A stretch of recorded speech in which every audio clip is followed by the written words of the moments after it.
जय हिंद साथियों। मैं आपका अपना दोस्त सुभाष यादव स्वागत करता हूं आपके अपने यूट्यूब चैनल पेपर हैकर्स पे।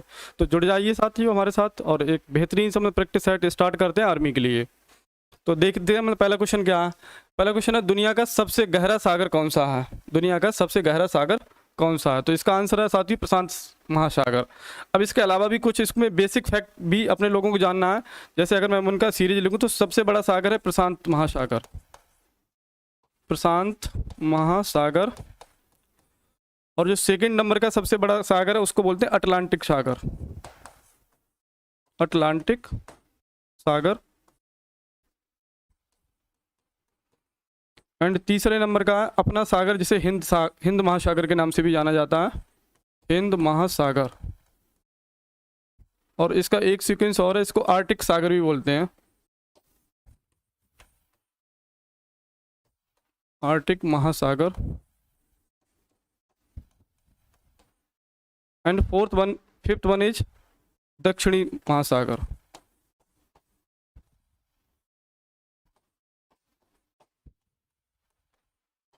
तो ये इनका सीक्वेंस याद रखेंगे। नंबर 1 पे है आपका प्रशांत महासागर, दूसरे नंबर पे है अटलांटिक महासागर, तीसरे नंबर पे है हिंद महासागर, चौथे नंबर पे है आपका आर्टिक सागर और 5वें नंबर पे दक्षिणी महासागर।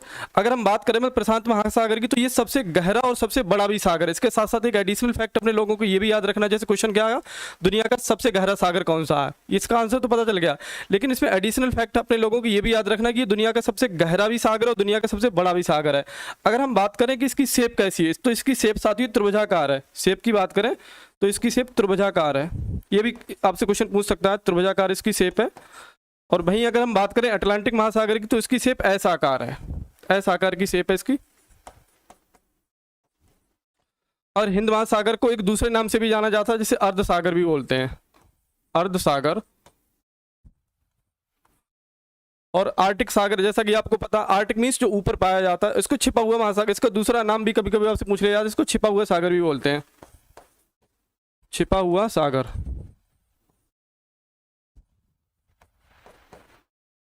और जो बिल्कुल साउथ में पाया जाता है उसको बोलते हैं दक्षिणी महासागर। ठीक है, तो इसमें ये एडिशनल फैक्ट है, इसको भी आप नोट कर लीजिएगा। चलिए अगला क्वेश्चन स्टार्ट करते हैं।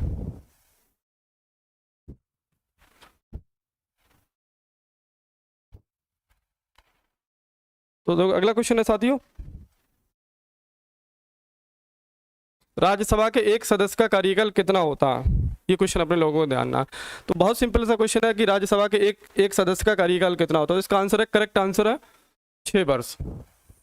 अब देखो इसके साथ में कुछ एडिशनल फैक्ट भी पड़ेंगे जो बहुत एग्जाम पॉइंट ऑफ व्यू से बहुत ज्यादा इंपॉर्टेंट है। सबसे पहले बात करते हैं राज्यसभा। राज्यसभा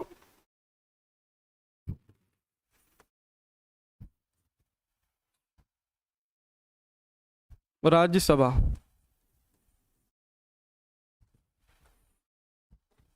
इंग्लिश में ही इसे राज्यसभा बोलते हैं। सबसे मोस्ट इंपोर्टेंट बात है इसका, तो आर्टिकल आपको याद होना चाहिए, आर्टिकल है 80 में। ठीक है, तो अगर इसमें हम बात करें टोटल सीटों की संख्या कितनी है तो इसमें टोटल सीटों की संख्या साथी है 245। अब 245 का डिस्ट्रीब्यूशन किस प्रकार से हुआ है, 233 एंड 12, 233 एंड 12। अब ये 233 किसके लिए है, ये यूनियन टेरिटरी के लिए है जिसे संघ शासित प्रदेश भी बोलते हैं, और ये अपने राज्य के लिए है। अगर राज्य में भी अगर फिर से इसका डिस्ट्रीब्यूशन हम करें तो 233 का किस प्रकार से डिस्ट्रीब्यूशन हुआ। अगर हम देखो सबसे पहले इनकी बात कर लेते हैं, ये 12 सीट है, ये नॉमिनेटेड बाय द प्रेसिडेंट होता है, nominated by the president, by the president. इनमें से ये 12 मतलब जो 12 सीटें होती हैं वो राष्ट्रपति के द्वारा नामांकित होती है। अब अपने लोगों को ये जानना है कि ये 12 लोग मतलब किस किस फील्ड से आते हैं। तो इसके 4 क्षेत्र होते हैं साथियों। पहला है विज्ञान, विज्ञान से एक विज्ञान, दूसरा है सामाजिक सेवा, सामाजिक सेवा, तीसरा है आपको कला, एंड चौथी है साहित्य।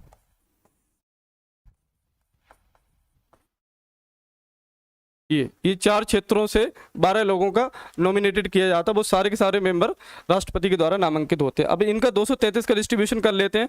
तो 233 में की बात करें तो ये 229 था पहले, और इसमें आपका 229 और 8 यूनियन टेरिटरी के लिए, इसमें मिस्टेक हो रहा है। तो 229 में 229, रिमेनिंग बची 4। सॉरी एक मिस्टेक हो गई यहाँ पे। हाँ, तो इसमें आपकी 225 किसके लिए, राज्य के लिए, और 8 आपकी यूनियन टेरिटरी के लिए है। ठीक है, तो यही इसमें थोड़ी सी जानकारी है। अच्छा, राज्यसभा के बारे में थोड़ा एडिशनल फैक्ट और ये जान लेते हैं। देखो, राज्यसभा के जो सदस्यों का कार्यकाल होता है वो 6 वर्ष के लिए होता है। अब 6 वर्ष के लिए इसका कार्यकाल होता है, ये तो अपने लोगों को पता है, लेकिन इसमें हर 3 वर्ष पे अगर हम बात करें, हर 3 वर्ष पर 1/3 सीट खाली हो जाती है। 1/3 सीट आपकी खाली हो जाती हैं। और एक एडिशनल फैक्ट और याद रखो कि राज्यसभा का सदस्य बनने के लिए जो आयु सीमा है वो आपकी 30 वर्ष है। अगर मैं आयु सीमा की बात करें कहीं पे, तो आयु सीमा भी याद रखो कि राज्यसभा का मेंबर अगर किसी को बनना है तो आयु सीमा की जो लिमिट है वो 30 वर्ष है। बस इतने एडिशनल फैक्ट हैं, बहुत हो गए। अब अगले क्वेश्चन की बात करते हैं। अगला क्वेश्चन है आपका,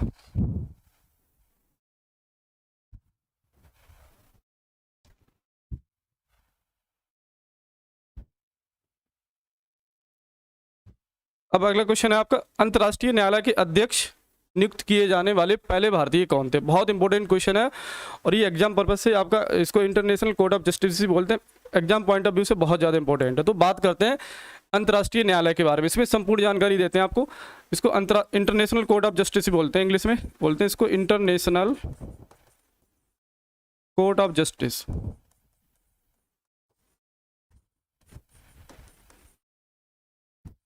इसके बारे में कुछ एडिशनल फैक्ट देखते हैं क्या क्या है। सबसे पहले बात करते हैं इसका स्थान कहाँ है, ये भाई है कहाँ, लोकेटेड कहाँ है। तो इसका स्थान याद रखोगे साथियों, द हेग में है। The Hague Netherlands.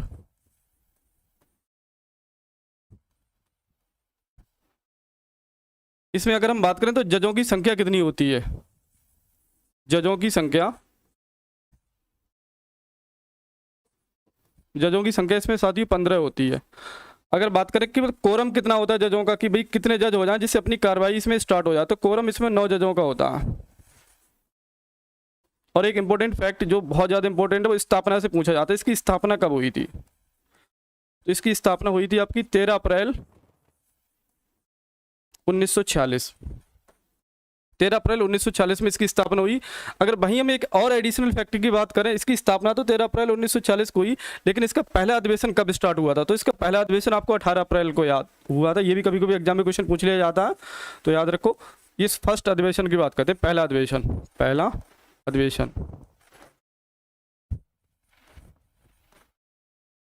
अधिवेशन इसका आपका 18 अप्रैल को स्टार्ट हुआ था। अगर हम बात करें, जैसा कि हमारे संविधान में आपको पता है, संविधान में अनुच्छेद भी होते हैं, टोटल आर्टिकल होते हैं, तो इनका भी एक अपना संविधान है। तो इनके संविधान की बात करें तो इनके संविधान में कितने आर्टिकल और कितने अनुच्छेद हैं ये भी हमें पता होना चाहिए, बिल्कुल। तो संविधान की बात करें तो संविधान में 2 चीज़ें याद रखो कि अध्याय कितने हैं इनके संविधान में।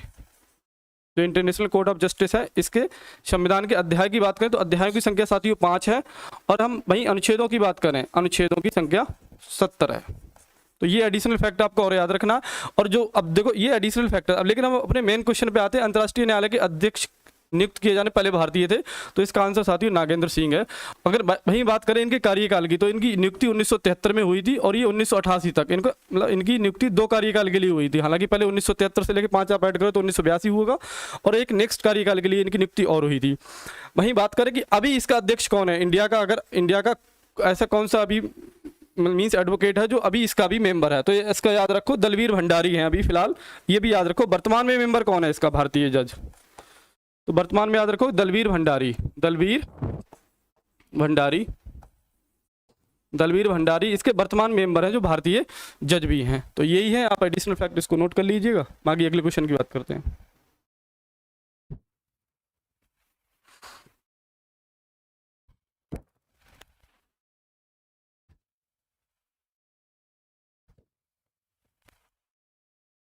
अगला क्वेश्चन है साथियों, कौन सा दिन मानवाधिकार दिवस के रूप में मनाया जाता है। क्वेश्चन ये है, कौन सा दिन मानव अधिकार दिवस के रूप में मनाया जाता है। तो ये इसके बारे में तो बात करेंगे, लेकिन कुछ मैं आपको इंपॉर्टेंट और दिवस की बात और दिवस की बात करता हूँ, तो उनको एक बार जान लेते हैं। सम इम्पोर्टेंट डेज, इसको दिवस की बात भी कर ले रहे हैं। देखो पहला इसमें मैं बात करता हूँ विश्व हास्य दिवस। ये बहुत एग्जाम में पूछा जाता है कि विश्व हास्य दिवस कब मनाया जाता है। विश्व हास्य दिवस।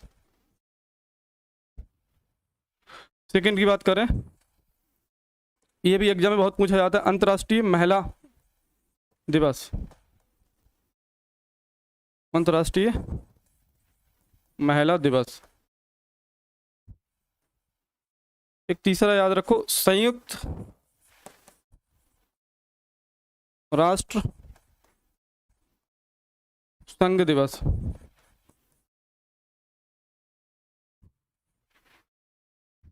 इन्हीं के आंसर जानते हैं। देखो इसका तो आंसर आपको याद होना चाहिए, इसका आंसर 10 आपका 10 दिसंबर है। तो इसका भी क्या है, ये कौन सा दिवस मानवाधिकार दिवस के रूप में मनाया जाता है, इसको बोलते हैं ह्यूमन राइट डे। तो इसका आंसर कितना है, 10 दिसंबर है इसका आंसर। वहीं बात करें देखो 24, अभी इसमें मैंने 24 अक्टूबर भी लिखा, तो इसकी जो आपका संयुक्त राष्ट्र संघ है इसका आंसर आपका 24 अक्टूबर है। अच्छा 24 अक्टूबर क्यों है, क्योंकि संयुक्त राष्ट्र संघ की स्थापना ही 24 अक्टूबर 1945 को हुई, इसलिए इसका संयुक्त राष्ट्र संघ का दिवस भी आपको 24 अक्टूबर को ही मनाया जाता है। वहीं बात करें अंतर्राष्ट्रीय महिला दिवस, तो ये 8 मार्च को मनाया जाता है, बिल्कुल। वहीं हम बात करें विश्व हास्य दिवस, तो इसका आंसर है आपका 10 जनवरी। 10 जनवरी। तो ये कुछ एडिशनल फैक्ट थे, इसमें हमने बात कर ली थी। अच्छा इसकी बात हो चुकी है 10 दिसंबर। अच्छा ये इसकी भी बात होती है। अच्छा ये 4 जुलाई इसमें ऑप्शन बी है, इसकी भी बात कर लेते हैं। तो इसका याद रखो, एक चौथा और पढ़ लेते हैं, अमेरिका स्वतंत्रता दिवस। अमेरिका स्वतंत्रता दिवस। तो इसका आंसर याद रखो आप साथियों, 4 जुलाई है। तो ये कुछ एडिशनल फैक्ट मैंने आपको बता दिए। तो आई थिंक अब आपको क्वेश्चन क्लियर हो गया। अब अगले क्वेश्चन की बात करते हैं।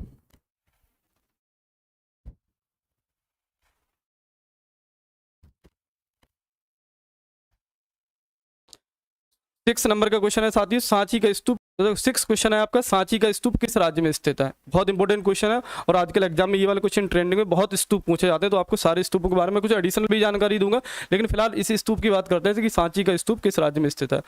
तो इसका आंसर है बिहार, सॉरी मध्य प्रदेश। साथियों गलती होगी, मध्य प्रदेश में स्थित है। अब कुछ और एडिशनल स्तूपों की बात कर लेते हैं।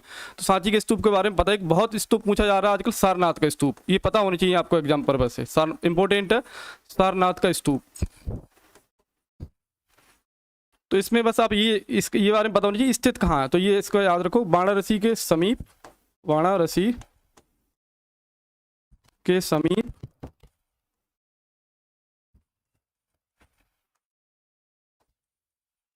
समीप स्थित है। और ये भी आपको ये तो पता है, ये बौद्ध स्मारक ही है। सारे के सारे जितने भी स्तूप है मोस्टली वो ज़्यादा से ज़्यादा बौद्ध स्मारक है। ये भी बौद्ध स्मारक है। ठीक, एक और स्तूप की बात करते हैं, पूछा जाता है आपको एग्जाम में,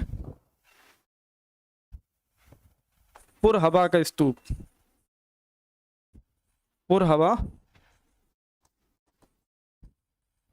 का स्तूप, बस इसकी लोकेशन पता होनी चाहिए, ये कहाँ। तो ये याद रखो, यूपी के बस्ती जिले में स्थित है। यूपी के बस्ती जिले में स्थित है। और एक इसमें एडिशनल पॉइंट आप ये भी याद रख सकते हो, इसे ये माना जाता है कि ये वाला स्तूप, पुरहवा का स्तूप, बौद्ध के अवशेषों पर निर्मित है। बौद्ध भगवान बुद्ध के अवशेषों पर निर्मित है। अवशेषों के ऊपर निर्मित है।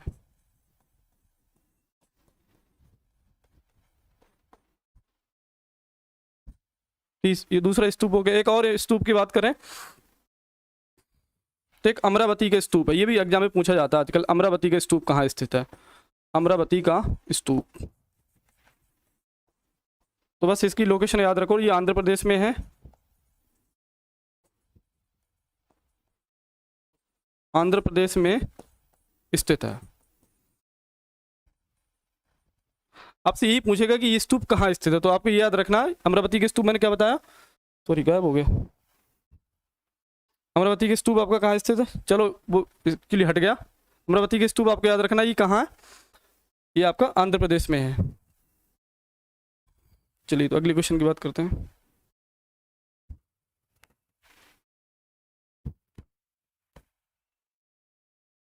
अगला क्वेश्चन है 7th नंबर का, ईच वन टच वन कार्यक्रम किससे संबंधित है? क्वेश्चन है ये आपका 7th नंबर का क्वेश्चन है, ईच वन टच कार्यक्रम किससे संबंधित है? तो इस क्वेश्चन का आंसर देखते हैं।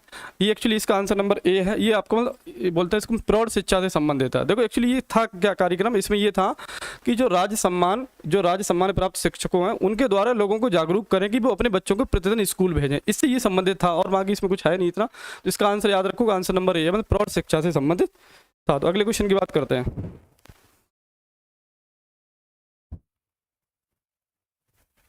अगला क्वेश्चन है, भारत और पाकिस्तान के बीच शिमला संधि पर हस्ताक्षर कब किए गए?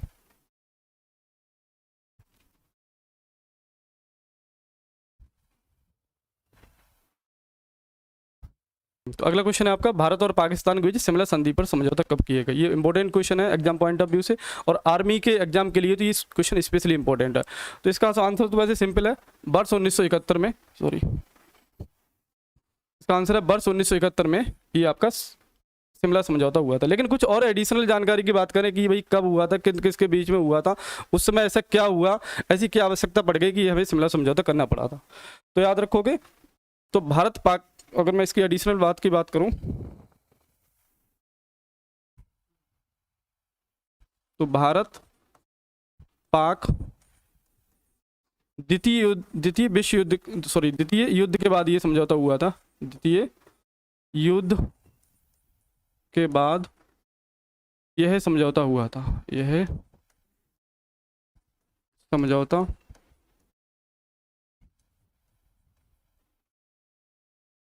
हुआ था। अब जैसा कि इसमें एग्जाम, इसमें मतलब एकदम क्लियर ही क्वेश्चन में शिमला संधि पर, तो नो डाउट ये आपका समझौता कहाँ हुआ होगा, शिमला में ही हुआ था। तो इसमें एडिशनल फैक्ट के बारे में बात करिए, शिमला स्थान क्या याद रखोगे, तो स्थान आपको पता है, क्वेश्चन से ही पता चल जाएगा भाई शिमला में हुआ था, स्थान तो आपको पता है, ये समझौता शिमला में हुआ था। डेट भी क्लियर हो गई, डेट कब है, 1971 में हुआ था। अब लेकिन इसमें इंपॉर्टेंट बात है कि उस समय भारत का पीएम कौन था? तो उस समय याद, भारत का जो पीएम था, भारत की तरफ से इस समझौते में जो पार्टिसिपेट किया था, भारत के पीएम इंदिरा गांधी थी, इंदिरा गांधी। एंड पाक पीएम उस समय जो था तत्कालीन पाकिस्तान का पीएम, पाक का पीएम जुल्फिकार भुट्टो था। याद रखो साथियों, नोट कर लो, इंपॉर्टेंट पूछ सकता है आपको, जुल्फिकार अली भुट्टो। जुल्फिकार अली भुट्टो उस समय पाकिस्तान के तत्कालीन प्रधानमंत्री थे, अली भुट्टो। इन दोनों के बीच में ये समझौता हुआ, और एक्चुअली ये एक मैत्री समझौता था। एक क्या था, मैत्री समझौता था। लेकिन अगर इसकी हम कहीं ना कहीं सच्चाई की बात करें तो इस समझौता का भारत आज भी इसको फॉलो करता है, बट पाकिस्तान इस वाले समझौते को नहीं मानता है। तो यही इसमें एडिशनल जानकारी थी। आई थिंक आपको क्लियर हो गया। अब अगला क्वेश्चन की बात करते हैं।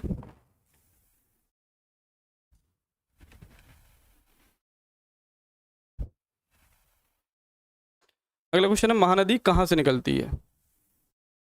नेक्स्ट आपका क्वेश्चन है, महानदी कहाँ से निकलती है? जिसका आंसर है आपका ये रायपुर से निकलती है। लेकिन अगर हम बात करें इसकी एडिशन, मतलब इंपॉर्टेंट फैक्ट क्या क्या है इसमें, तो और इसमें बात कर लेते हैं इंपॉर्टेंट फैक्ट। महानदी,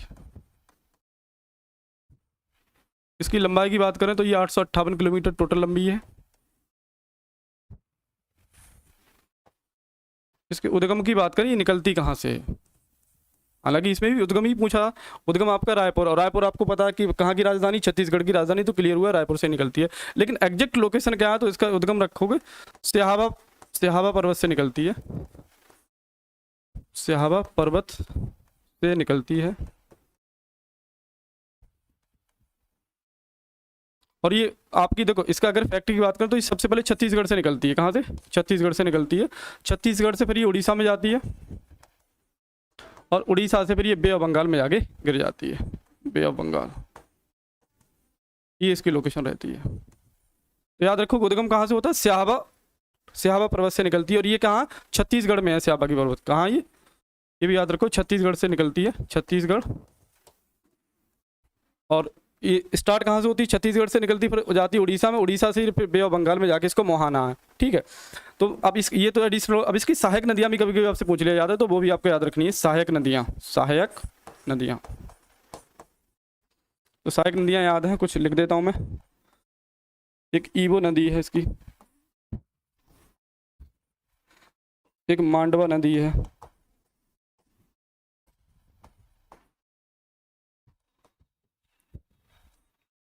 एक आपकी हसदेव नदी है। तो ये कुछ इसकी इंपॉर्टेंट आपको ये भी याद रखनी है, सहायक नदियां हैं, तो ये भी याद रख लो। आई थिंक आपको क्लियर हो गया होगा। अब अगले क्वेश्चन की बात करते हैं।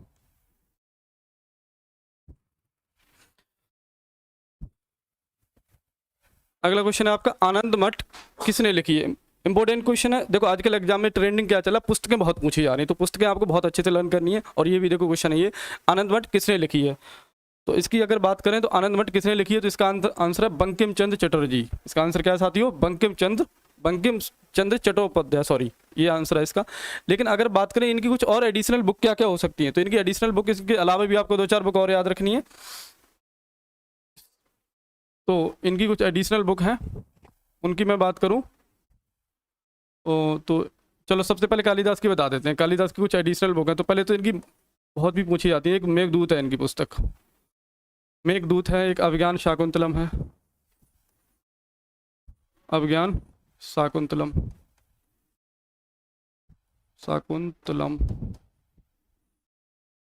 मेघदूत, अभिज्ञान शाकुंतलम। ऋतु संहार भी है इनकी पुस्तक। एक कुमार संभवम भी है,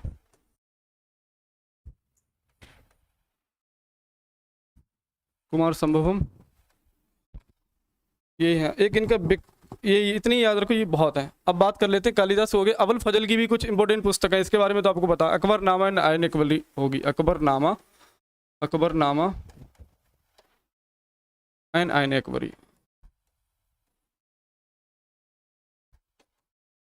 ये दो इनकी पुस्तकें हैं। वहीं बात करें मतलब शरत चंद्र चटर्जी, इनकी भी कुछ पुस्तकें हैं। जैसे आपने मूवी देखी होगी देवदास, वो इन्हीं की एक उपन्यास भी बनी है, देवदास, बड़ी दीदी,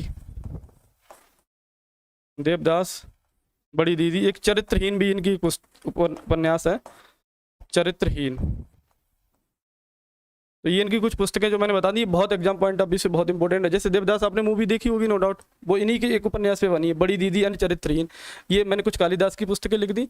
और अबुल फजल की भी 2 पुस्तकों के नाम याद रखोगे, अकबरनामा एंड आयन अकबरी। तो ये आप इसको नोट कर लोगे। तो इसी के साथ अगले क्वेश्चन पे बढ़ते हैं। अगला देखो सेम क्वेश्चन आ गया कि मेघदूत के लेखक कौन है? मेघदूत के लेखक कौन है? तो आई थिंक अब इसका आप आंसर आसानी से बता दोगे। अब ये भी बताया मेघदूत के लेखक कौन है, कालिदास है। मेघदूत के लेखक कौन है, कालिदास है। लेकिन कुछ और भी इसमें इंपॉर्टेंट फैक्ट की बात करें तो मतलब तुलसीदास की कुछ इंपॉर्टेंट पुस्तकों के नाम लिख लेते हैं। तुलसीदास, इनकी भी एग्जाम में पूछी जा रही है आजकल। तो एक तो आपको याद ही होगी, मोस्टली बहुत कॉमन है, रामचरितमानस, रामचरितमानस। एक दोहाबली, कवितावली, इन्हीं की सारी पुस्तकें हैं। दोहाबली, कवितावली,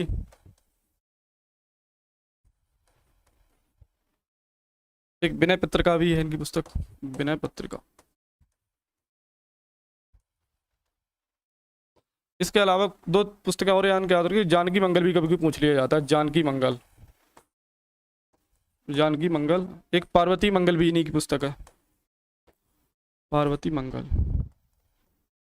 तो ये कुछ इंपॉर्टेंट पुस्तकें मैंने लिख दी तुलसीदास की। लेकिन इसके अलावा और भी ऑप्शन है, और ऑप्शन कौन है नेक्स्ट आपके कौटिल्य, इनकी भी याद रखो। तो पहले तुलसीदास की इंपॉर्टेंट पुस्तकें लिख ली, दूसरे कौटिल्य की बात कर लेते हैं। कौटिल्य की कौन इंपॉर्टेंट पुस्तकें, तो आपको जैसा कि पता है इनका नाम क्या था, वास्तविक नाम इनका चाणक्य था। तो चाणक्य की एक ही पुस्तक है, मोस्टली इंपॉर्टेंट पूछी जाती है एग्जाम में, और ये बहुत बार पूछी जाती है। अर्थशास्त्र याद रखोगे साथियों।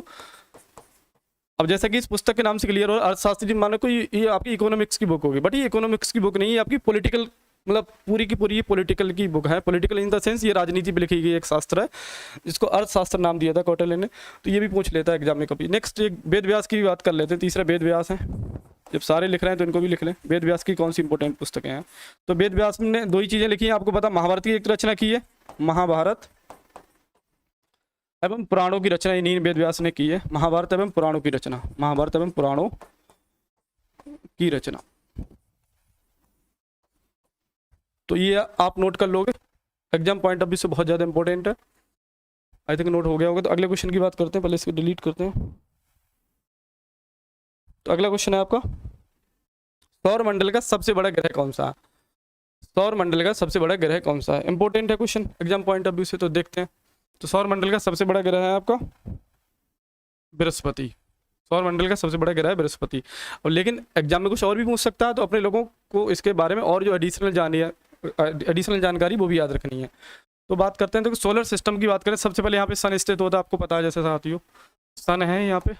अगर सोलर सिस्टम का मैं थोड़ा सा डायग्राम बना के समझाऊँ आपको, तो ये आपको पता है ये सन है, और यहाँ पे ये आपका शुक्र होता है, सॉरी ये आपका मरकरी है, ये आपका शुक्र है, ये पृथ्वी है, और ये आपका मार्स हो गया, और ये आपका जुपिटर हो गया, सैटर्न हो गया, और यूरेनस एंड नेपच्यून। ये आपके ये पूरा सोलर सिस्टम मैंने बना दिया। देखो सन है, सन से जो इसका नाम बुध है, आपको पता है, जो चलो मैं नाम लिख दे रहा हूँ पहले। बुध है, ये आपका शुक्र है,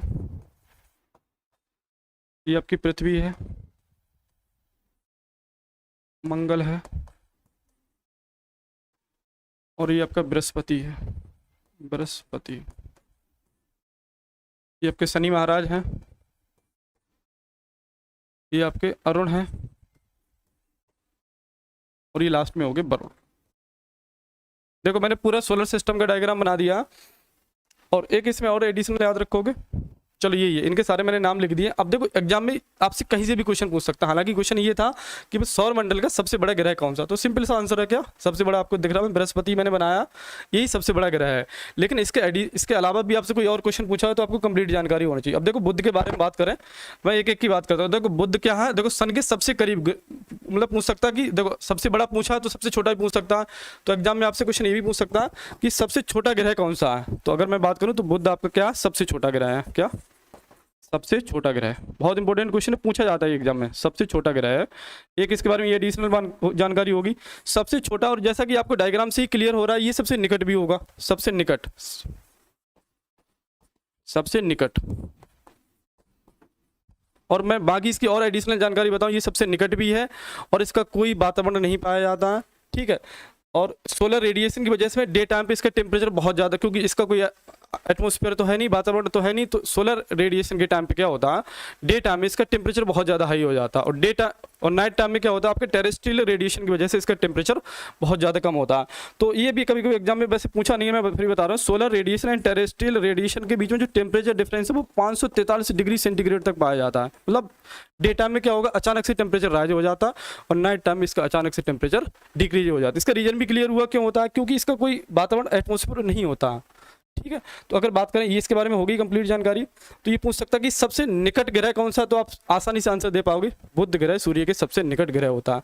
अब वही बात हम करें शुक्र की, तो शुक्र के बारे में भी बहुत इंपॉर्टेंट क्वेश्चन बनते हैं। शुक्र के बारे में देखो पहला तो क्वेश्चन ये, इसको चमकीला ग्रह भी बोला जाता है, क्या चमकीला ग्रह, चमकीला ग्रह,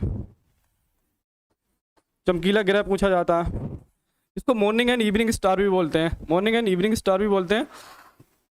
और वहीं बात करें, ये देखो अगर क्वेश्चन पूछा कि सबसे गर्म ग्रह कौन सा, तो इसी को बोला जाता है, ये सबसे गर्म है, हॉटेस्ट एंड ब्राइटेस्ट, इसको इंग्लिश में बोलते हैं हॉटेस्ट, मींस सबसे गर्म, hottest and brightest planet of the solar system, brightest.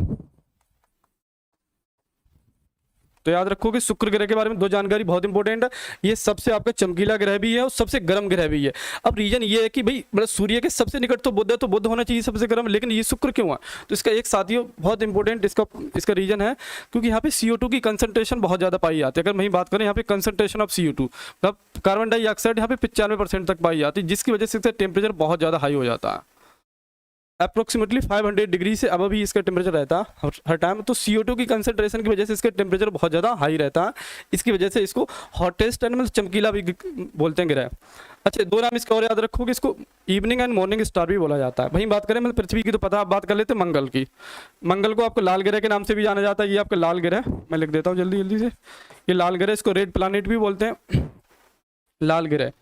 और वहीं बात करें कि लाल ग्रह के साथ साथ और इसमें एडिशनल जानकारी क्या हो सकती है, तो इस पे जीवन की आजकल बहुत ज़्यादा साइंटिस्ट इसके पीछे पड़े हैं। भाई इस पे जीवन की संभावना आजकल बहुत तलाशी जा रही है कि जीवन की संभावना है या नहीं, संभावना। तो बिल्कुल साथियों इस पे जीवन की संभावना, उसके 3 कारण है जीवन की संभावना क्यों है इस ग्रह पे। सबसे पहली बात तो है कि ये अर्थ की तरह, जैसे आपको अपने लोगों को पता कि अर्थ अपनी एक्सिस पे थोड़ी सी टिल्ट है, तो ये अर्थ की तरह सेम टिल्ट है, मतलब अर्थ की तरह वही सेम टिल्ट है, और अर्थ का और इसका घूर्णन टाइम सेम है, मतलब पृथ्वी का और मंगल का घूर्णन समय समान होने की वजह से। पहला पॉइंट तो ये है कि पृथ्वी और मंगल का घूर्णन समय समान होने की वजह से इस पे जीवन की संभावना है। दूसरा जो बहुत मोस्ट इंपोर्टेंट फैक्ट है, यहाँ पे तापमान की बात करें तो तापमान आपका बहुत अनुकूल है, तापमान अनुकूल है। अब इसका मतलब क्या हुआ कि तापमान अनुकूल है? तापमान अनुकूल बिल्कुल समझते हैं, जैसा कि अभी अपने लोगों ने मरकरी बुध के बारे में पढ़ा कि डे टाइम में तो इसका अचानक से टेम्परेचर राइज हो रहा था और नाइट टाइम में अचानक से टेम्परेचर बहुत ज़्यादा डिक्रीज हो रहा था, बट इसका क्या रहता कि इसका तापमान अनुकूल रहता है, तो इस वजह से भी जीवन की संभावना बहुत ज़्यादा बढ़ती है। तो ये 2 पॉइंट हैं, 2 पॉइंट की वजह से ये माना जाता है, एक तो इसका याद रखो कि घूर्णन समय पृथ्वी के समान है, अनुकूल टेम्परेचर है, तो इन 2 पॉइंट की वजह से ये माना जाता है कि इसमें जीवन की संभावना बहुत ज़्यादा है। वहीं बात करें इसके बारे में तो पढ़ ली, बृहस्पति देखो सबसे बड़ा ग्रह है। वहीं बात करूं, ये सबसे बड़ा ग्रह है, ये देखो अभी आपका क्वेश्चन ही यही था। अब इसमें पूछा लिया जाता है कि इसके टोटल सैटेलाइट की संख्या कितने हैं, मतलब इसके उपग्रह कितने हैं टोटल। तो इसके उपग्रह याद रखो साथियों 79 है। सबसे बड़ा उपग्रह की बात करूँ इसका मैं, तो सबसे बड़ा उपग्रह इसका गैनीमेड है, गैनीमेड इसको याद रखो। ये पूछ लेता कि मैं बृहस्पति का सबसे बड़ा उपग्रह का नाम क्या है, तो याद रखो गैनीमेड। और टोटल उपग्रह की बात करें तो 79 है। वहीं बात कर लें शनि महाराज की, तो ये देखो सबसे बड़ा आपको याद होगा मैं बृहस्पति। वहीं बात करें सबसे मतलब दूसरे नंबर का सबसे बड़ा ग्रह कौन सा है, तो शनि महाराज है आपके दूसरे नंबर की सबसे बड़ा ग्रह। वहीं बात करें इसके उपग्रह कितने हैं टोटल, तो 2 ही बात कर लें, तो उपग्रह की संख्या है इसकी 82। और जो सबसे बड़ा उपग्रह है इसका, सबसे बड़ा उपग्रह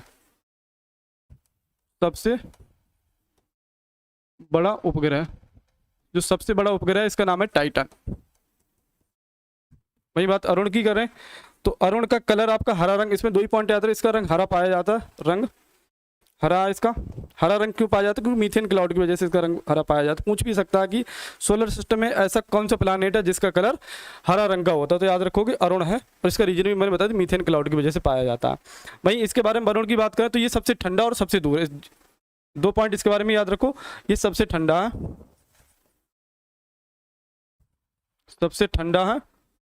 और सबसे दूर है, ये 2 पॉइंट इसके बारे में याद रखोगे। ये बहुत इंपॉर्टेंट जानकारी में हट जाता हूँ स्क्रीन से, आप इसको नोट कर लीजिएगा। चलिए स्टार्ट करते हैं इसी नोट के साथ अगला क्वेश्चन आपको। तो अगला क्वेश्चन है, इनमें से हमारी संसद का हिस्सा नहीं है। इंपॉर्टेंट क्वेश्चन है बिल्कुल, हमारी संसद का हिस्सा नहीं है। तो देखो संसद का हिस्सा नहीं है, पहला आंसर है आपका अध्यक्ष, दूसरा लोकसभा, मुख्य न्यायाधीश, और इनमें से कोई नहीं। तो बात कर लेते हैं संसद की बात। संसद इंग्लिश में इसको पार्लियामेंट बोलते हैं, पार्लियामेंट। इसका साथियों आर्टिकल आपको याद होना चाहिए, इसका आर्टिकल 79 है। अब देखो संसद 3 चीज़ों से मिलकर मोस्टली बनती है, मैं आपको अच्छे समझा देता हूँ। लोकसभा, राज्यसभा एंड आपका प्रेसिडेंट।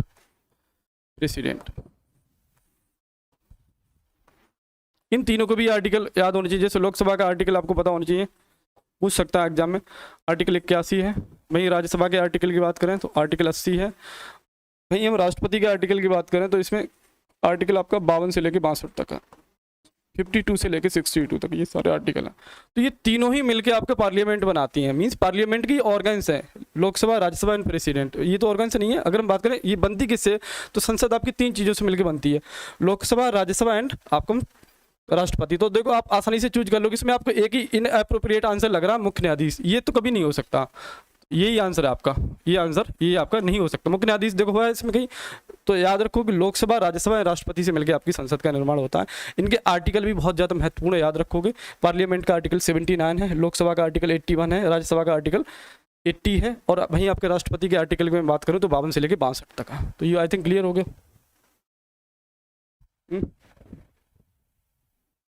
ठीक हो गया। तो भाई अगले नेक्स्ट क्वेश्चन की बात करते हैं। अशोक ने अपनी आखिरी लड़ाई कहाँ लड़ी थी? क्वेश्चन है नेक्स्ट 14 नंबर का, अशोक ने अपनी आखिरी लड़ाई कहाँ लड़ी थी? तो इसका राइट आंसर साथियों क्या है? कलिंग। अशोक ने अपनी आखिरी लड़ाई कलिंग में लड़ी थी।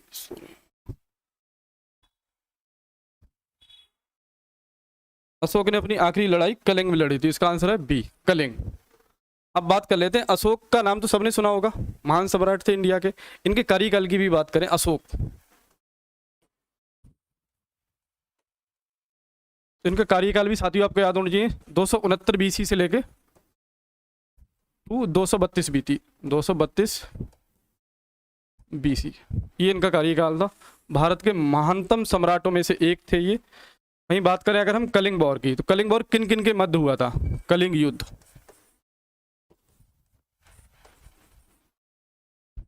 कलिंग युद्ध तो एक तो आपको क्लियर है किस किस के हुआ था? अशोक और एक उड़ीसा के राजा थे अशोक वर्सेस नंदराज, नंदराज, इनके बीच में हुआ था 261 BC में। ये टाइम भी, इसका पीरियड भी याद रखो, 261 BC। आपसे ये भी पूछ सकता है कि मतलब ये आपका वॉर कब हुआ था, मतलब कलिंग वॉर कब हुआ था, तो टाइम पीरियड भी आपको याद होना चाहिए, 261 BC हुआ था। और ये किस किस के बीच में हुआ था? अशोक और नंदराज के बीच में हुआ था। कब हुआ था? 261 BC में हुआ था। टाइम पीरियड भी उतना ही इंपॉर्टेंट है। अब इसका ये कि भाई युद्ध ऐसा हुआ क्यों ये, और इसको आखिरी लड़ाई क्यों बोली, ऐसा इसमें क्या हुआ कि इस युद्ध के बाद अशोक ने युद्ध लड़ना बंद कर दिया? ये बहुत इंपॉर्टेंट फैक्ट है, आपको इसके साथ में याद रखना। तो इसको मैं आपको रीजन बताता हूँ, कारण क्या था, ये युद्ध हुआ ही क्यों आखिर। तो इसका कारण है ये टू गेट एलिफेंट, हाथियों के लिए हुआ था युद्ध, टू गेट एलिफेंट। मतलब क्या हुआ? हाथी लेने थे अशोक को किससे? नंदराज से, लेकिन नंदराज ने हाथी देने से मना कर दिया, उसी के फलस्वरूप ये युद्ध हुआ। अब ये माना जाता है कि इस युद्ध में इतना भीषण कत्लेआम हुआ था, लाखों लोगों की मृत्यु हुई थी। उसके बाद मतलब अशोक का अचानक से हृदय परिवर्तन हुआ कि भाई मेरी एक वजह से, मतलब एक छोटा सा कारण, हाथियों की वजह से इतने लोगों का मैंने कत्लेआम कर दिया था। तो ये माना जाता है कि इस युद्ध के बाद अशोक का हृदय परिवर्तन हुआ और उन्होंने बौद्ध धर्म भी अपना लिया। ये भी माना जाता है कि इसी युद्ध के बाद, ये भी नोट कर लो आप, इसी युद्ध के बाद अशोक ने बुद्ध धर्म अपना लिया था, बुद्ध धर्म अपना लिया। तो ये भी याद रखो, अपना।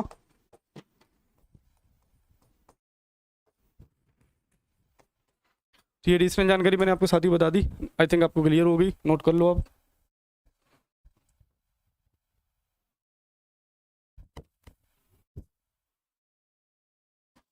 अगला क्वेश्चन है आपको 15 नंबर का, गौतम बुद्ध का जन्म कब हुआ था? इंपॉर्टेंट क्वेश्चन है, आता ही आता है गौतम बुद्ध से, यहाँ से क्वेश्चन।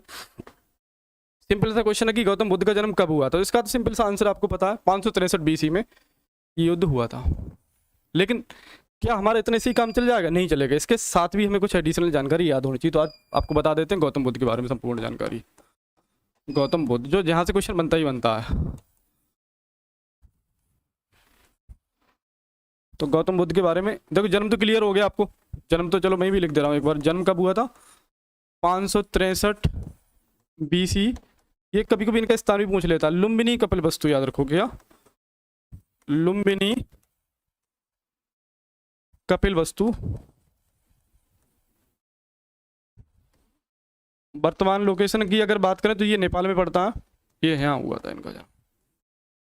वहीं अगर मैं मृत्यु की बात करूँ कि इनका भाई मृत्यु कब हुई थी, तो ये भी इंपॉर्टेंट पूछ लेता, याद रखो 483 BC ये इनकी मृत्यु हुई थी।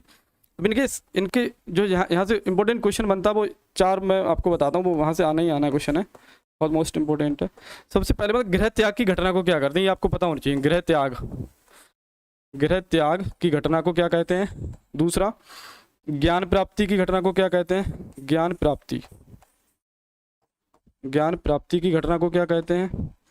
प्रथम उपदेश दिया था उस घटना को क्या कहते हैं? प्रथम उपदेश। एंड थर्ड है आपका मृत्यु की घटना को क्या कहते हैं? ये यहाँ से एग्जाम में बहुत क्वेश्चन पूछे जाते हैं। मृत्यु की घटना, ये आपको चारों के आंसर मैं भी बता रहा हूँ।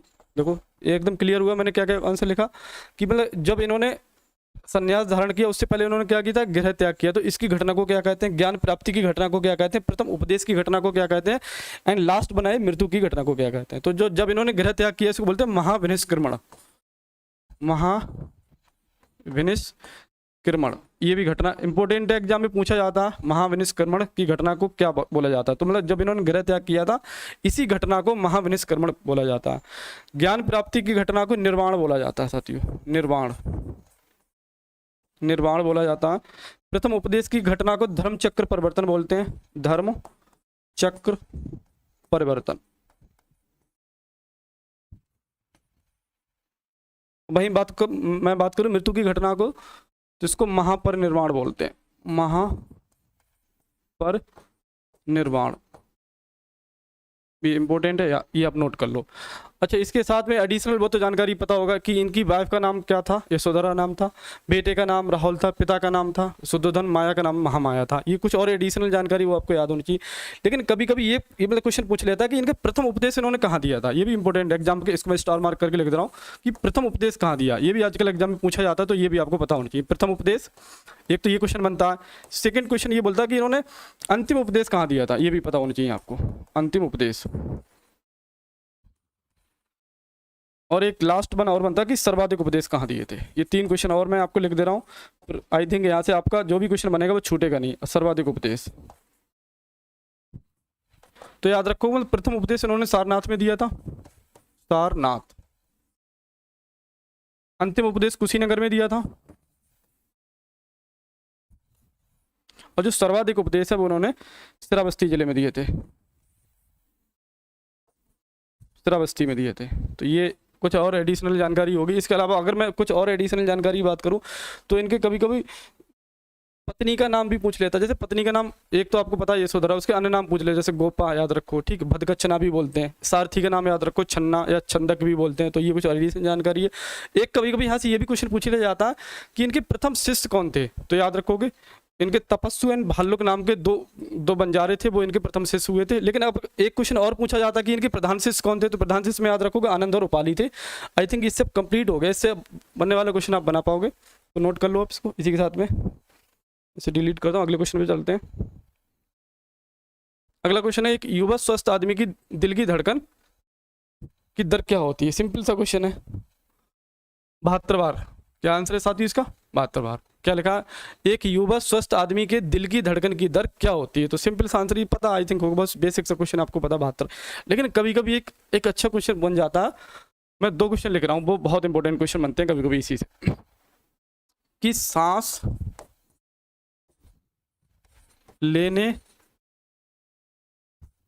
की दर सबसे ज्यादा कब होती है। दर सबसे ज्यादा कब होती है, सांस लेने की दर सबसे ज्यादा। पहला क्वेश्चन। दूसरा ही मैं लिख रहा हूं, सांस लेने की सबसे कम दर। ये भी पूछ सकता है आपसे 4 ऑप्शन बना के, सबसे कम। तो सिंपल सा देखो, वैसे इसका एक आप लगा सकते हैं लॉजिक की, सांस लेने की दर सबसे ज़्यादा कम है। तो सबसे ज़्यादा कब होगा? जब इंसान सोता। तो सोते टाइम इंसान सांस लेने की दर सबसे ज़्यादा, सोता, सोने के टाइम। तो मैं थोड़ा सोने के टाइम, सोने के समय इंसान की जो सांस लेने की दर होती है वो सबसे ज़्यादा होती है। वहीं बात करूं कि सांस लेने की दर सबसे कम, सांस लेने की दर तो मैं भूल गया, दर सबसे कम होगी जब इंसान खाना खाते समय, खाना खाते समय। तो ये 2 क्वेश्चन आप और एडिशनल याद रखो। ये तो उसका आंसर पता था 72 बार कि सांस लेने की दर सबसे ज्यादा कब है? जब इंसान सोता है। तो आपने देखा होगा कुछ लोग सोते समय खर्राटे भी मारते हैं। तो उसका यही लॉजिक है कि सांस लेने की दर सबसे ज्यादा, मतलब जब इंसान सोता है तो उसे ऑक्सीजन की आवश्यकता ज्यादा होती है, तब उस समय इंसान सोने के समय ज्यादा सांस लेता है। सांस लेता कम कब है? जब अपने लोग खाना खा रहे होते हैं, तो उस समय सांस लेने की दर कम होती है। क्लियर हो गया होगा? नोट कर लो इसे, बहुत इंपॉर्टेंट क्वेश्चन है। अगले क्वेश्चन की बात करता हूँ।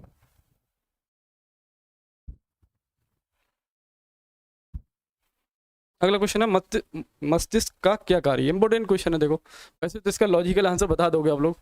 क्या लगा? मस्तिष्क का क्या कार्य है। तो देखो सोचना तो कार्य है, उपरोक्त में से कोई नहीं। देखो पहला तो आंसर ये भी है, सोचना भी, सोचता भी है इंसान, सोचना भी है, और शरीर का संतुलन भी बनाए रखता है। अब देखो ये बात आपको समझ में आए कि ये मतलब बॉडी को मेंटेन कैसे करता है। एक्चुअली माइंड क्या है, हमारे होल नर्वस सिस्टम को कंट्रोल करने का काम करता है। तो इसका आंसर बी भी रहेगा कि शरीर का संतुलन भी बनाए रखने का यही काम करता है। तो इसमें अगर मैं बात करूं तो करेक्ट आंसर बताओ कौन सा? सी, ए एंड बी दोनों। इनमें से उपरोक्त में से कोई, ये तो कोई मतलब इलॉजिकल आंसर है, ये तो हो ही नहीं सकता। तो ए भी है, बी भी है। आपको समझ में आया कि माइंड क्या करता है, हमारे कंप्लीट नर्वस सिस्टम को कंट्रोल करने का काम करता है। तो बी भी इसका करेक्ट आंसर। तो इसमें राइट आंसर हो जाएगा ए और बी। थोड़ा मस्तिष्क आ ही गया तो इसके बाद बारे में बात कर लेते हैं क्या क्या इसके पार्ट होते हैं। और यहाँ से इंपॉर्टेंट क्वेश्चन जो बनता है वो मैं आपको बता दे रहा हूँ। देखो मस्तिष्क के अगर मैं पार्ट की बात करूँ तो इसके 3 पार्ट होते हैं मोस्टली। ब्रेन, इसे इंग्लिश में ब्रेन कहते हैं, हिंदी मस्तिष्क बोलते हैं। पहला, दूसरा, तीसरा। तो जो पहला होता है उसको अग्र मस्तिष्क बोलते हैं। क्या? अग्र, बीच वाले को मध्य मस्तिष्क बोलते हैं और लास्ट वाले को पश्च मस्तिष्क बोलते हैं। ये इतना हो गया। अब देखो ये तो बेसिक क्वेश्चन, लेकिन कभी कभी ऑप्शन में आपको अग्र मिलेगा नहीं, फिर क्या करोगे? तो अग्र के देखो 3 पार्ट होते हैं, उनके बारे में पढ़ लेते हैं। यहाँ से क्वेश्चन 100% आपका आना है, इसको आप स्टार मार्क करके नोट कर लो, मोस्ट इंपोर्टेंट बनता ही बनता है क्वेश्चन। तीसरे पार्ट की मैं बात करूँ तो इसके 3 पार्ट है, इसको बोलते हैं सेरिब्रम। क्या पहला जो पार्ट होता है सेरिब्रम, व्रम, इसको बोलते हैं। सेकंड है आपको हाइपोथैलेमस,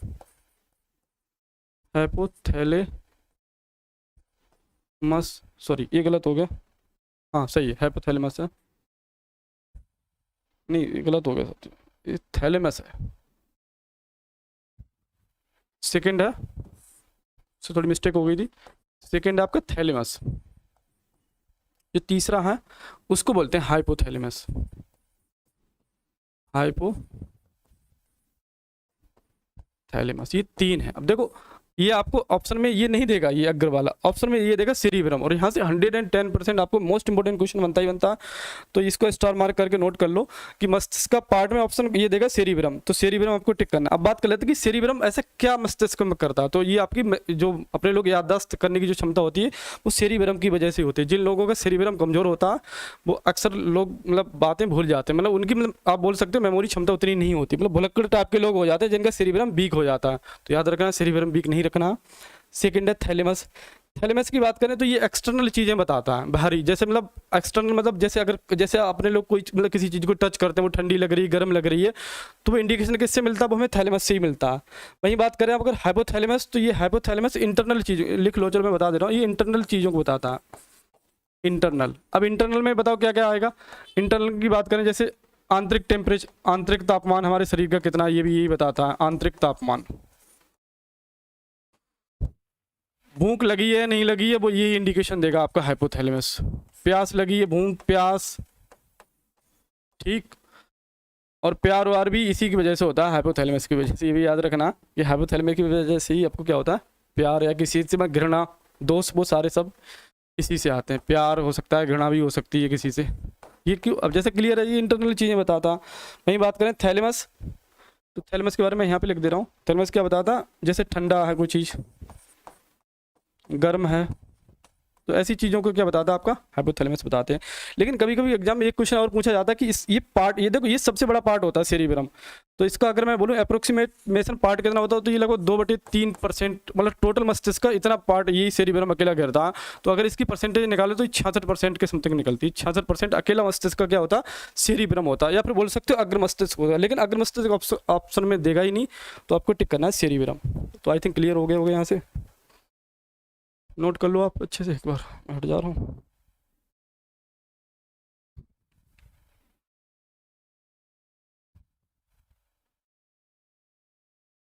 अगला नेक्स्ट क्वेश्चन है साथियों आपका, रक्त से शुद्ध होता है, रक्त से शुद्ध होता है। तो आंसर याद रखो, किडनी, जैसा कि आपको पता है गुर्दे, गुर्दे किसका काम करते हैं?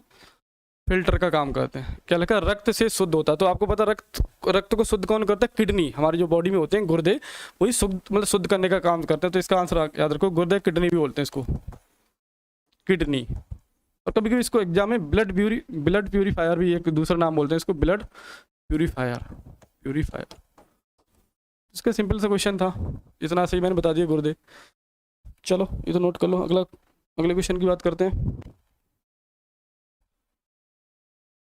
तापमान दिखाने के लिए थर्मामीटर में प्रयोग किया जाता है। क्वेश्चन है आपका, तापमान दिखाने के लिए थर्मामीटर में किसका यूज होता है? तो आंसर है इसका, बताओ, तापमान दिखाने के लिए थर्मामीटर में किसका प्रयोग किया जाता है? क्वेश्चन ये है। तो इसका सिंपल सा आंसर है, पता है आपको, पारा।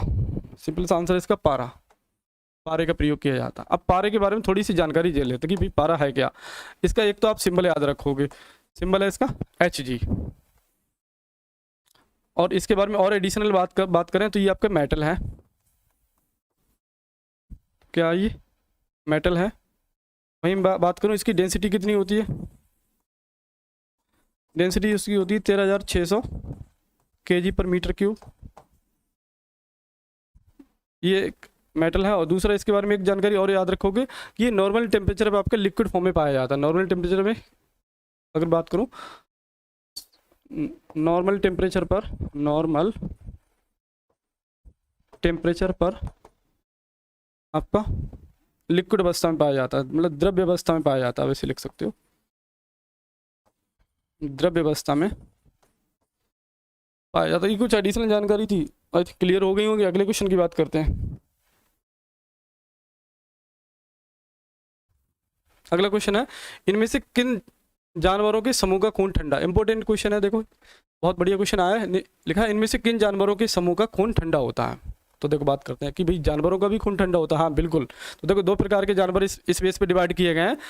पहले जानवर जिनका खून ठंडा होता है, तो बात करें ठंडे खून वाले जानवर, ठंडे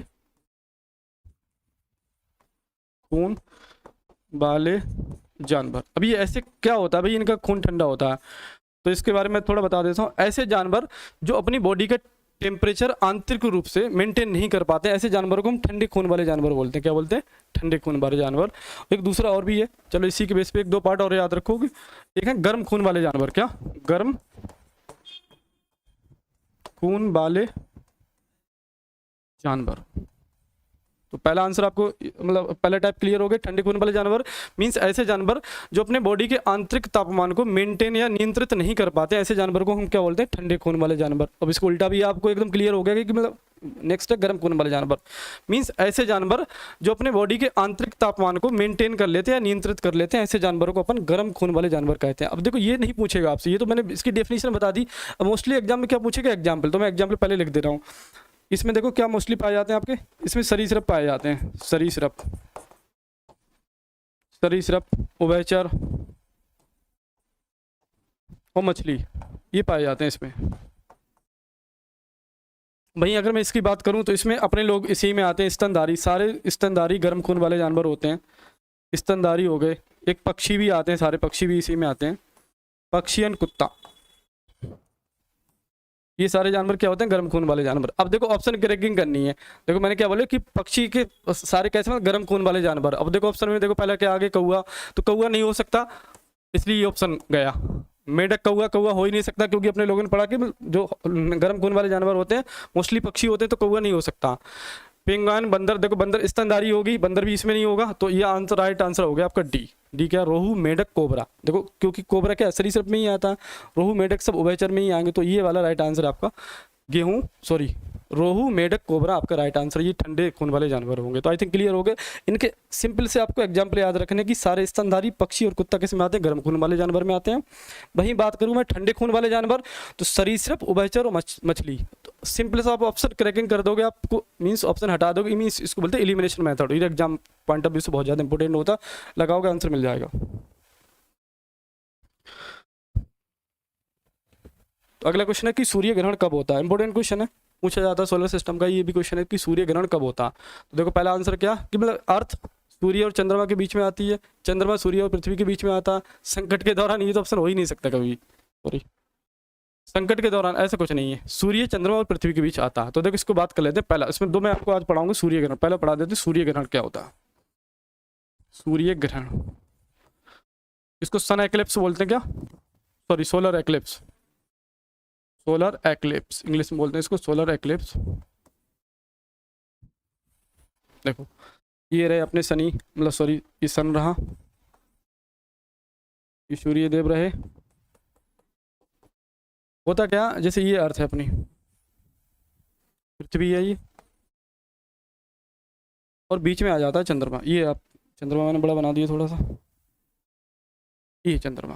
तो देखो क्या होता है, बात करते हैं कि सूर्य ग्रहण क्या होता है। तो मैं आपको सूर्य ग्रहण पढ़ाता हूँ। इधर इधर हो गया सन, ये अर्थ होगी, बीच में मून। तो जब सन की शैडो आपकी मून पे इस तरीके से पड़ती है, और मून क्या करता है कि इस सन की शैडो को टोटल ढक लेता, तो ये वाली जो सन की शैडो वो आपकी अर्थ पे नहीं जा पाती है, इसको बोलते हैं आपका सूर्य ग्रहण। तो सूर्य ग्रहण क्लियर हुआ। सूर्य ग्रहण क्या कि आपका सन और अर्थ के बीच में क्या आ जाता है? मून। और मून क्या करता है, जो सन से आने वाली लाइट को उसको थोड़ा ढक लेता है, तो इसी को आपको क्या बोला जाता है? सूर्य ग्रहण बोला जाता है। मीन्स अगर आप यहाँ से दोगे, अपने लोग यहाँ से देखेंगे तो अपने लोगों को सन दिखेगा ही नहीं। क्यों नहीं दिखेगा सन? क्योंकि मून ने क्या करा, सन की साइडों को टोटली ढक लिया, तो इसको बोलते हैं सूर्य ग्रहण। एक और पूछ लिया जाता है कभी कोई चंद्र ग्रहण, वो भी बता देते हैं चंद्र ग्रहण। और ये इसमें एक एडिशनल पॉइंट याद रखो कि ये अमावस्या वाले दिन होता है। एक चंद्र ग्रहण की बात करें, चंद्र ग्रहण भी याद कर लो। देखो सन तो फिक्स है, सन यहाँ पे है। अब इस बार क्या होगा, मून इधर पहुंच जाएगा और अर्थ बीच में आ जाएगी। तो अर्थ क्या करेगी, जो सन से आने वाली रेज है उसको, ये आपका सन है, ये अर्थ है, ये मून है। अब चंद्र ग्रहण में क्या करेगा कि जो सन से आने वाली रेज है उनको अर्थ ढक लेगी, तो इसको चंद्र ग्रहण बोलते हैं। और ये मोस्टली पूर्णिमा के दिन होता है। ये डेट भी याद रखोगे, मतलब पूछ लिया जाता है कभी, पूर्णिमा के दिन क्या होता है, चंद्र ग्रहण। आई थिंक सिंपल सा क्वेश्चन था। अब बात कर लेते हैं इसका ऑप्शन क्या है, करेक्ट ऑप्शन क्या है कि सूर्य ग्रहण कब होता है, बताओ। तो अब आप आसानी से बता दोगे कि चंद्रमा सूर्य और पृथ्वी के बीच आ जाता है, बिल्कुल यही आंसर है आपका, right. B is the correct answer कि चंद्रमा आपका क्या, सूर्य और पृथ्वी के बीच में आ जाता है। तो आई थिंक क्लियर हो गया होगा। अगले क्वेश्चन की बात करते हैं।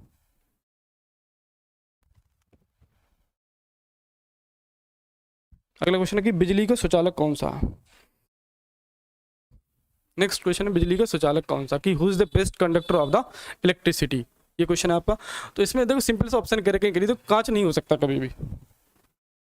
कांच की अगर मैं बात करूँ तो कांच हो सकता है, नहीं हो सकता, कागज भी नहीं हो सकता, पानी भी नहीं हो सकता, तो एक ही बचा तांबा। तांबा is the correct answer.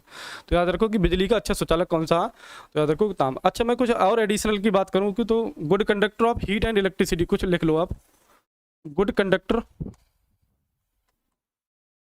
Of heat and electricity.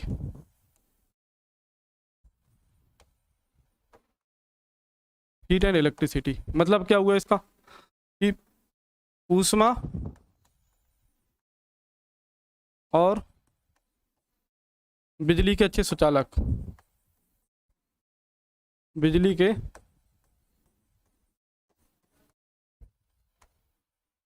अच्छे सुचालक। अगर ये आपसे कभी भी पूछ ले तो देखो आपको पता, best conductor of the heat and electricity आपको सिल्वर याद रखना। चांदी कभी कोई एग्जाम में पूछा जाता है कि who is the best conductor of heat and electricity, कि विद्युत का सबसे अच्छा सुचालक कौन सा, तो याद रखो चांदी है आपका, पहला चांदी है। चांदी के बारे में तो मैंने बता दिया कि चांदी क्या बेस्ट कंडक्टर है, याद रखना बेस्ट कंडक्टर है ये। लेकिन एक इसकी सिंपल सी ट्रिक है, आप आसानी से पहचान लोगे एग्जाम में। जैसे अब जिसका ऑप्शन मैंने सी कैसे टिक कर दिया, तो याद रखना कि मोस्टली जो आपके मेटल्स होते हैं, जो धातु होते हैं, वो दोनों ही हीट, क्या लिखा मैंने, हीट एंड इलेक्ट्रिसिटी के अच्छे सुचालक होते हैं, मीन्स अच्छे कंडक्टर होते हैं। तो याद रखोगे कि all the metals are good conductor of heat and electricity, कि जितने भी आपके मेटल्स हैं, मोस्टली मेटल्स का है, वो हीट एंड इलेक्ट्रिसिटी के अच्छे सुचालक हैं। तो एकदम से सिंपल सा आंसर आप एकदम से बता दोगे। अब इसके अलावा जैसे कुछ और मैं मेटल लिखूँ, जैसे तांबा हो गया आपका, ठीक है, कॉपर हो गया, एल्युमिनियम हो गया, आयरन हो गया, तो ये जो मैंने एग्जाम्पल लिखी, ये सारे के सारे क्या मेटल है। तो याद रखो कि आप आसानी से जज कर लोगे who is the best conductor of heat and electricity, कि ऊष्मा और बिजली के अच्छे सुचालक आपके धातु ही होते हैं। तो आई थिंक क्लियर हो गया होगा। अगले क्वेश्चन की बात करते हैं। देखो अगला क्वेश्चन इंपॉर्टेंट है, विटामिन से आजकल बहुत क्वेश्चन बन रहे हैं। देखो आगे, बेरी बेरी रोग किस विटामिन की कमी के कारण होता है। अच्छा क्वेश्चन है, बेरी बेरी रोग किस विटामिन की कमी के कारण होता है।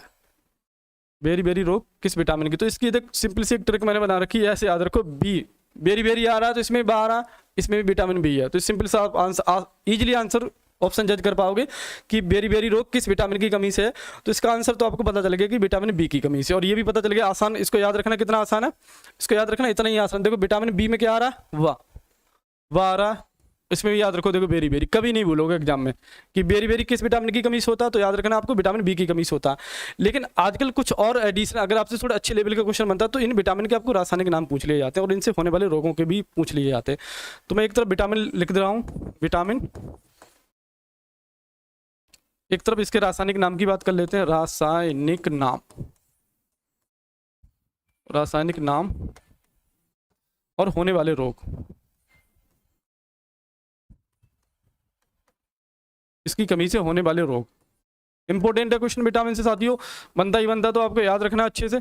मैं लिख रहा हूं, देखो सबसे पहले vitamin A, vitamin A, vitamin A का रासायनिक नाम है रेटिनॉल। क्या, रेटिनॉल।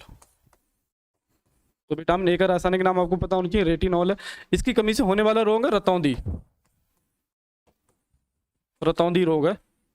रतौंधी एक अश्रु रोग भी बोलते हैं इसको, एक दूसरा भी पूछ लिया जाता है कभी, अश्रु रोग। अब देखो ये होता क्या है रतौंधी, मतलब डिम लाइट में लोगों को दिखता नहीं है, मतलब नाइट में अगर डिम लाइट है तो उन्हें नहीं दिखेगा, तो इसी को रतौंधी रोग बोलते हैं। दूसरा अश्रु रोग भी है।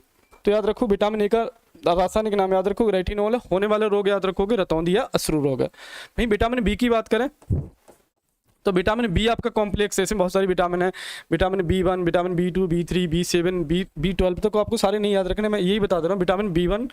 विटामिन B1 या बी एक ही बात है, तो इसकी होने वाले रोग है, इसका थायमीन नाम है।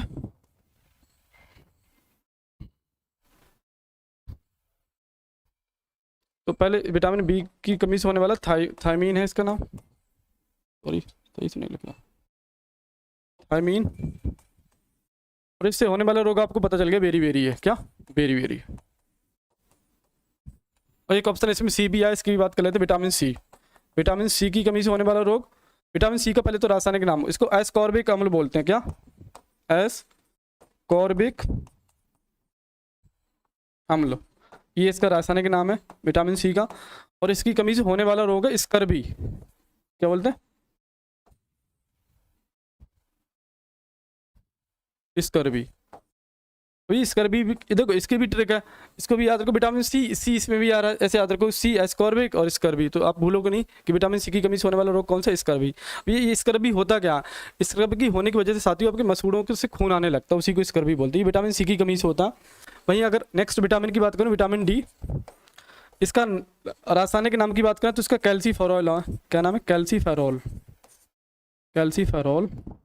और इससे होने वाला रोग है आपका रिकेट्स। इससे होने वाले रोग की बात करें तो क्या नाम है, रिकेट्स। विटामिन डी का आपको रासायनिक नाम भी याद रखना है, कैल्सीफेरॉल, और इससे होने वाला रोग भी याद रखना आपको, क्या, रिकेट्स। अब रिकेट्स में क्या होता है, आपकी जो हड्डियां होती है सॉफ्ट बहुत बोन्स हो जाती हैं, इस प्रकार से ऐसे हड्डियां, ऐसे आपने देखो लोगों के ऐसे पैर हो जाते हैं, थोड़े मतलब इतना तो नहीं होता, ऐसे पैर हो जाते हैं। तो विटामिन डी की कमी से क्या होता है, कैल्शियम की कमी हो जाती है। कैल्शियम की कमी की होने की वजह से हमारे हड्डियाँ जो थोड़ी होती है सॉफ्ट बोन्स हो जाती है, मतलब हड्डियाँ मुलायम हो जाती हैं, और हड्डियाँ मुलायम होने की वजह से जो बॉडी का वेट को सस्टेन नहीं कर पाती हैं, मतलब जो बॉडी वेट होता उसको पूरे सस्टेन रोक नहीं पाती है, तो उसकी वजह से बोन्स इसमें क्या हो जाती है, टेढ़ी सी हो जाती है, इसको रिकेट्स बोलते हैं। आई थिंक क्लियर हो गया होगा, नोट कर लो आप। अगले क्वेश्चन की बात करते हैं।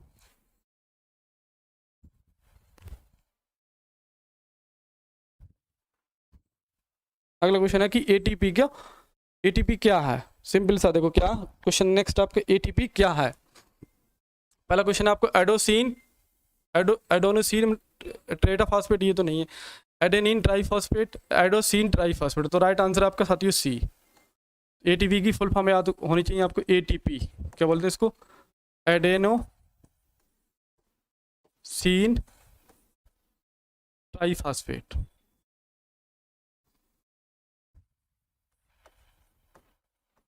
ये इसकी फुल फॉर्म है, ये है क्या एक्चुअली। अब एटीपी की बात करें तो ये है क्या, तो याद रखो कि जब ग्लूकोज का 1 मॉलिक्यूल, तो याद रखो 1 molecule of glucose, 1 molecule of glucose, मतलब ग्लूकोज का एक अणु का जब पूर्ण ऑक्सीकरण होता है, अगर मैं बात करूं इसका ऑक्सीकरण कर दो आप, ऑक्सीकरण, तो उससे आपकी 38 एटीपी एनर्जी मिलती है। देखो समझ रहे साथियों कि एक अगर मॉलिक्यूल ऑफ ग्लूकोज का पूर्ण ऑक्सीकरण हो जाए, तो पूर्ण ऑक्सीकरण से तो आपको 38 एटीपी मिलती है। अभी एटीपी है क्या, जो हमारी बॉडी की सेल्स होती है उनमें एनर्जी एक्चुअली एटीपी की फॉर्म में ही स्टोर होती है, तो ये संचयन और संवहन दोनों का काम करती है कि हमारी जो बॉडी सेल्स है उनमें एनर्जी का स्टोर कैसे हो, उनका संवहन कैसे हो। तो दोनों बच्चे किसकी फॉर्म में होता है, एटीपी की फॉर्म में होता है। और ये भी मैंने बता दिया कि 1 मॉलिक्यूल ऑफ ग्लूकोज में कितनी 38 एटीपी एनर्जी मिलती है हमें। तो इस एकदम क्लियर हो गया होगा कि भाई एटीपी क्या है। ये एटीपी में एक्चुअली एटीपी होती है एनर्जी की स्टोर करने की एक यूनिट, और ये आवश्यकता कब पड़ती है कि हमारी जो बॉडी की जो सेल्स हैं उनमें एनर्जी मोस्टली एटीपी की फॉर्म में ही स्टोर होती होगी। तो क्लियर हो गया, इसका आंसर सी है। क्लियर हो गया, अगले क्वेश्चन की बात करते हैं।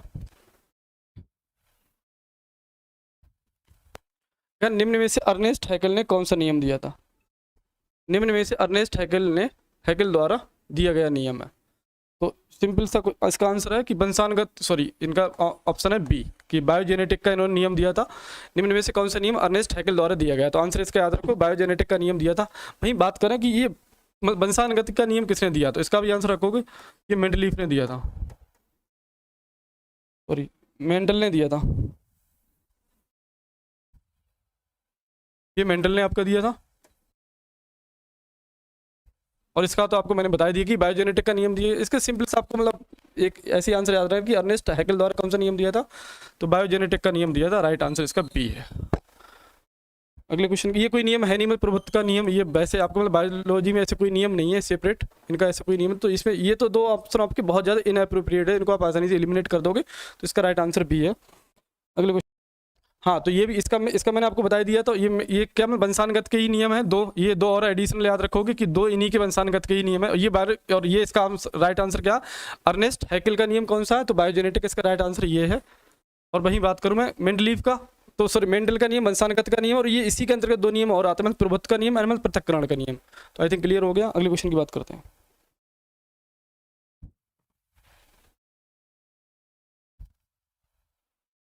बर्फ के पिघलने का तापमान क्या है?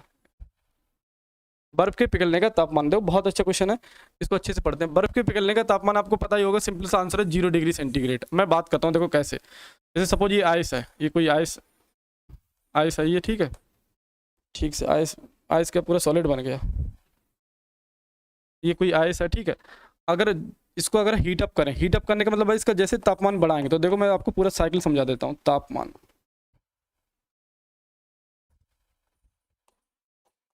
जैसे इसका तापमान बढ़ेगा, सिंपल सी बात है, तो अभी इसका तापमान क्या होता है 0 डिग्री सेंटीग्रेड, जैसे ही इसका तापमान बढ़ेगा तो किसमें, इसमें चेंज हो जाएगा, लिक्विड में चेंज हो जाएगा, ये आप किस में चेंज हो जाएगा, लिक्विड में चेंज हो जाएगा। लिक्विड का अगर फिर से आप तापमान बढ़ाओगे, इसका अगेन आपने तापमान बढ़ा दिया, तो आपका लिक्विड 100 डिग्री सेंटीग्रेड पे कितना, किस में चेंज हो जाएगी, आपका वेपर में चेंज हो जाएगा, स्टीम जिसे बोलते हैं आप।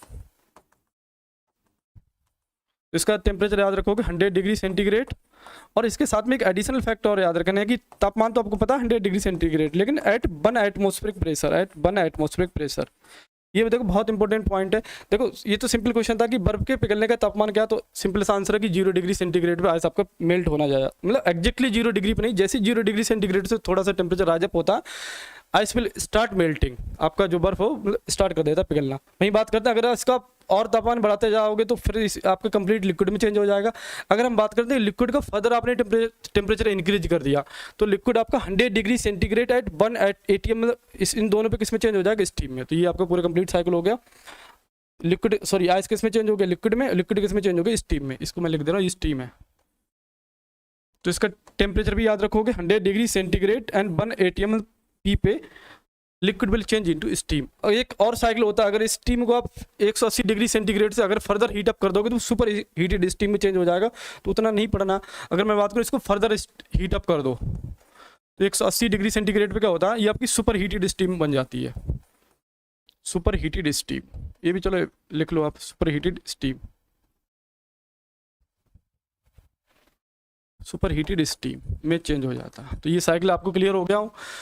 100 डिग्री सेंटीग्रेड भी आपको क्लियर हो गया, ये 4 डिग्री सेंटीग्रेड ये कुछ है नहीं। तो आगे नेक्स्ट बात कर लेते हैं,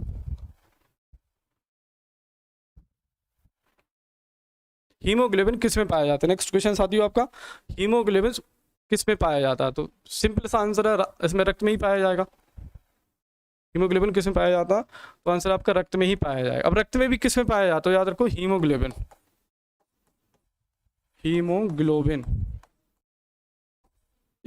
हीमोग्लोबिन एक प्रोटीन है, लिख दे रहा हूँ इसके बारे में थोड़ी जानकारी। हीमोग्लोबिन एक प्रोटीन है, ठीक है। और ये कहाँ कहाँ पाया जाता है, ये आपका आरबीसी में पाया जाता है। आरबीसी समझते हो, रेड ब्लड सेल्स जो होती हैं उनमें पाया जाता है, आरबीसी में पाया जाता है। अगर हम बात करें कि अगर हमारे बॉडी में हीमोग्लोबिन की कमी हो जाए, इसकी कमी से होने वाला रोग, इसकी एक इंपॉर्टेंट फैक्ट और याद रखोगे, इसकी कमी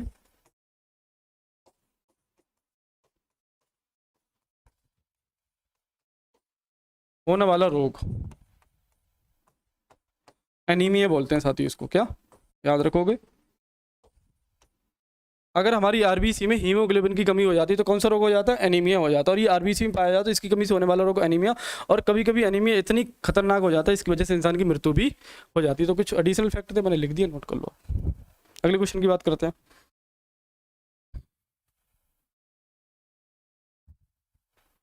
नेक्स्ट क्वेश्चन है, एक परमाणु के नाभिक में क्या क्या होते हैं। अच्छा क्वेश्चन, देखो बात कर लेते हैं, परमाणु के नाभिक में क्या क्या होते हैं।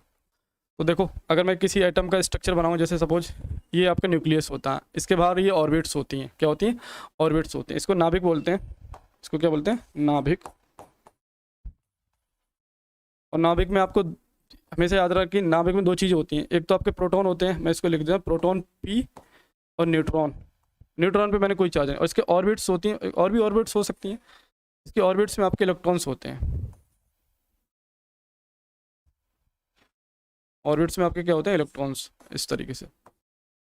तो याद रखो कि नाभिक के, सॉरी क्या लिखा, एटम के नाभिक में क्या होगा, तो आपको दो चीज़ें याद रखनी, एक P for proton, N for neutron, और इसकी जो कक्षाओं में ऑर्बिट्स में क्या होते हैं, इलेक्ट्रॉन। तो एकदम क्लियर हो गया। अब बात कभी कभी पूछ लेते हैं इनकी खोज किसने की थी, इनकी खोज भी बहुत इंपॉर्टेंट है, तो मैं लिख दे रहा हूँ इलेक्ट्रॉन की खोज किसने की थी, इसकी जे थॉमसन ने की। इसकी एक वैसे साथ ही ट्रिक है, देखो आप नहीं बोलोगे ईंट पर नाच, मैंने ऐसे याद रखा, अभी याद कर लो, ईंट पर नाच, बहुत सिंपल सी ट्रिक है, देखो याद कर लो।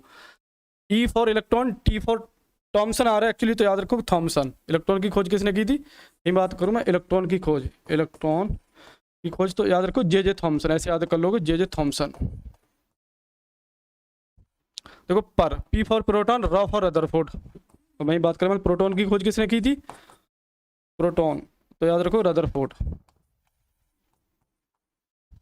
एक तीसरा नाच, ना में देखो ना से क्या हो जाएगा, न्यूट्रॉन,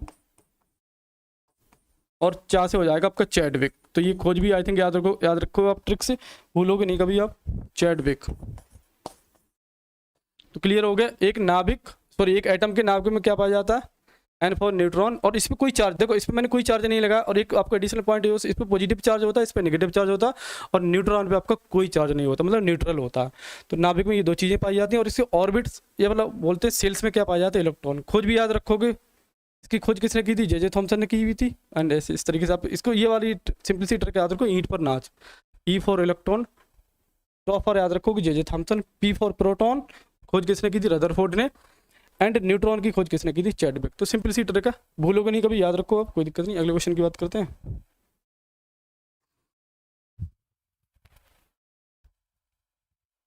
पारे में मिले, सॉरी पारे में मिले अधातुओं के मिश्रण को क्या कहते हैं। क्वेश्चन ये है, पारे में मिले अधातुओं के मिश्रण को क्या कहते हैं, तो इसका आंसर है पर धातु मिश्रण कहते हैं। देखो पारा भी हमने बात कर ली थी, पारा के बारे में आपको सारी जानकारी दी थी। पारा का रासायनिक सिंबल ये आपको Hg है।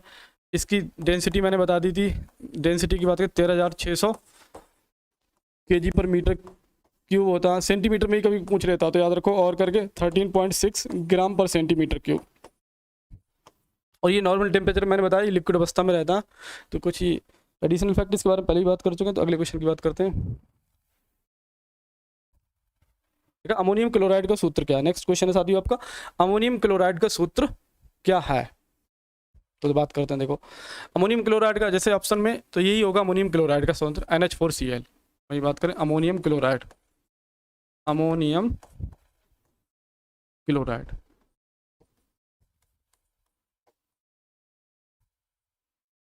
देखो ये मैं बता दूं अमोनियम क्लोराइड बनता कैसे, ये NH4Cl कैसे आया, NH4Cl। तो सिंपल सा देखो NH4 पे जो बैलेंसी की बात करूं मैं, तो इस पे बैलेंसी होती है +1, कितनी होती है +1, और Cl पे बैलेंसी होती है -1। ये आपस में दोनों कंबाइन हो गए, कंबाइन होने के बाद क्या बनेगा, सिंपल सा ये अपोजिट इस तरीके से मल्टीप्लाई होता और इनमें सिंपल सा NH4Cl बन जाएगा। तो ये कुछ है। अब जैसे इसके अलावा भी मैं अगर आपसे कुछ और लिखूँ, जैसे कुछ और इंपॉर्टेंट होता, एक होता आपका सोडियम क्लोराइड, एक और याद रखोगे सोडियम क्लोराइड, क्या सोडियम क्लोराइड, इसका फार्मूला भी याद रखो आप। सोडियम क्लोराइड का फार्मूला क्या होता है, NaCl, क्या होता है NaCl। इसका भी निर्माण कैसे हुआ, इसमें जब आपके Na positive combines with Cl negative gives NaCl। इसका भी बात करें, देखो NH4Cl का निर्माण कैसे हुआ है, तो सिंपल से याद रखो when NH4 plus combine Cl minus gives NH4Cl। Sodium chloride का निर्माण कैसे हुआ, when Na plus combine with Cl minus gives NaCl। तो ये कुछ इंपॉर्टेंट है, तो ये तो कोई ऑप्शन होता ही नहीं है, वो भी नहीं है, Cl2 वाला भी नहीं है, तो आपका राइट आंसर हो गया A। अगले क्वेश्चन की बात करते हैं, लोहे में जंग लगना क्या है, इंपॉर्टेंट क्वेश्चन। देखो लोहे में जंग लगना क्या है, आपका आंसर है कि लोहे में जंग लगना क्या क्या क्या लगा, भौतिक परिवर्तन है, रासायनिक परिवर्तन है, बायोकेमिकल परिवर्तन है, विद्युत रासायनिक परिवर्तन। तो इसका राइट आंसर है बी, रासायनिक परिवर्तन है। अब देखो ये यहाँ से कभी कभी क्वेश्चन पूछा जाता है आपका कि मतलब भौतिक परिवर्तन और रासायनिक परिवर्तन क्या क्या होते हैं, तो मैं बता देता हूँ। देखो पहला बात कर लेते हैं भौतिक परिवर्तन, इंपॉर्टेंट बनता है ये यहाँ से केमिस्ट्री का क्वेश्चन। भौतिक परिवर्तन, भौतिक परिवर्तन, फिजिकल चेंज बोलते हैं इसको इंग्लिश में। भौतिक परिवर्तन या फिजिकल चेंज। देखो इसके बारे में 2-3 बातें याद रखोगे, बाकी आप ये देखो, पहला याद रखो ये रिवर्सिबल प्रोसेस है। कैसा? रिवर्सिबल प्रोसेस है। दूसरा, कोई नया पदार्थ नहीं बनता। ये 2 बातें ही याद रखनी है, बाकी ज्यादा नहीं याद रखनी है। कोई नया पदार्थ नहीं बनता, ये 2 बातों से आप पहचान लोगी फिजिकल चेंज क्या क्या लिखा। ये कैसा रिवर्सिबल प्रोसेस है, मैं पूरा लिख दूं, रिवर्सिबल प्रोसेस है। अब ये क्या मतलब हुआ रिवर्सिबल प्रोसेस बताएंगे। अभी क्या लिखा, कोई नया पदार्थ नहीं बनता। 2 बातें याद रखनी कि फिजिकल चेंज को आपको आसानी से पहचानने के लिए ये 2 बातें बहुत हेल्पफुल हैं। पहला, रिवर्सिबल प्रोसेस है, कोई नया पदार्थ नहीं बनता। अब देखो रिवर्सिबल क्या होता है, रिवर्सिबल प्रोसेस जैसे अभी अपने लोगों ने पीछे पढ़ा कि अगर मैं आइस को हीट अप कर दूं तो क्या बनेगा, लिक्विड। लिक्विड को मैं अगेन थोड़ा हीट अप कर दूं तो स्टीम बनेगा। अब इसको उल्टा भी याद रखो, अगर कहीं स्टीम है, स्टीम को मैं थोड़ा कंडेंस कर दूं या फिर स्टीम का मैं टेम्परेचर थोड़ा मतलब मीन्स उसको डिक्रीज कर दूं तो आपका लिक्विड बनेगा। और लिक्विड को अगेन मैं थोड़ा सा उसका टेम्परेचर डिक्रीज कर दूं तो क्या बनेगा, आपका आइस बनेगा। तो क्या मतलब हुआ कि आइस से हमें लिक्विड मिला, लिक्विड से हमें स्टीम मिली। तो इसका उल्टा भी याद हो गया कि स्टीम से हमें लिक्विड भी मिल सकता है और लिक्विड से हमें आइस भी मिल सकता है। तो ये इसको बोलते हैं रिवर्सिबल प्रोसेस। मतलब सिंपल है कि आइस से हमें लिक्विड मिला था और लिक्विड से हमें आइस भी मिल जाएगा, तो इसको रिवर्सिबल प्रोसेस बोलते हैं कि मतलब वही मतलब वापस आ जाना। देखा कि कोई नया पदार्थ नहीं बनता। बेस्ट एग्जाम्पल अभी अपने लोगों ने सीखा था मतलब पिछले वाले क्वेश्चन में। देखो आइस से क्या बन रहा था, लिक्विड। लिक्विड से क्या बन रही थी, स्टीम। अगर इसको उल्टा भी याद रखो कि स्टीम से लिक्विड एंड लिक्विड से आपका आइस, तो इसमें कभी भी कोई नया पदार्थ मतलब नहीं बन रहा। सिंपल सा क्या, जब आइस को अपने लोग हीटअप कर रहे थे तो लिक्विड में चेंज हो रहा था, लिक्विड को अगेन हीटअप कर रहे थे तो आपका गैस स्टीम में चेंज हो रहा था। तो कोई नया पदार्थ नहीं बनता। इसके एग्जाम्पल याद रखो, कभी कोई एग्जाम्पल पूछ लिए जाते हैं। तो एक तो एग्जाम्पल ये हो गया कि मेल्टिंग ऑफ आइस, ठीक, मेल्टिंग ऑफ आइस हो गया। क्या मेल्टिंग ऑफ आइस, ये सिंपल से एक एग्जाम्पल याद रखो, मेल्टिंग ऑफ आइस इसका यही। अब बात कर लेते, दूसरा कर लेते रासायनिक परिवर्तन। रासायनिक परिवर्तन, तो रासायनिक परिवर्तन की बात करूं मैं, इसको केमिकल चेंज बोलते हैं। अभी इसमें देखो 2 उल्टा याद रखोगे। ये कैसा, नॉन रिवर्सिबल है, ये नॉन रिवर्सिबल प्रोसेस है आपका, और नया पदार्थ बनता है।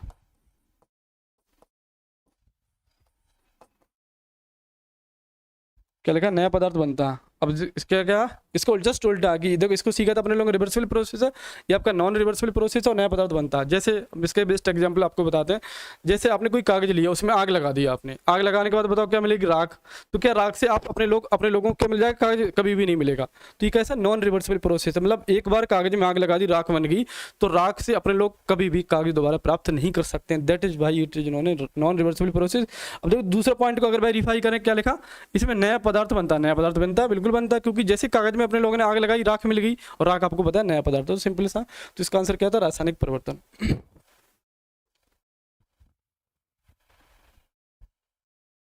अगले क्वेश्चन की बात करते हैं। देखा पेंसिलिन क्या है,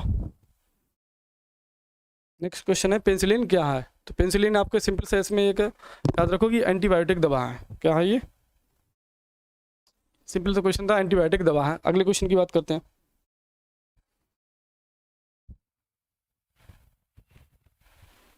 देखा फूल और नर मादा की जीन को अंडाणु और क्या कहा जाता है। देखो पहला क्वेश्चन है, फूल में नर और मादा के जीन को अंडाणु और डैश क्या कहा जाता है। तो इसका राइट आंसर है साथियों बी, पराग कहा जाता है। क्या सॉरी, क्या कहा जाता है, पराग। तो इसका राइट आंसर क्या है, पराग। सिंपल सा क्वेश्चन था, आगे बढ़ते हैं।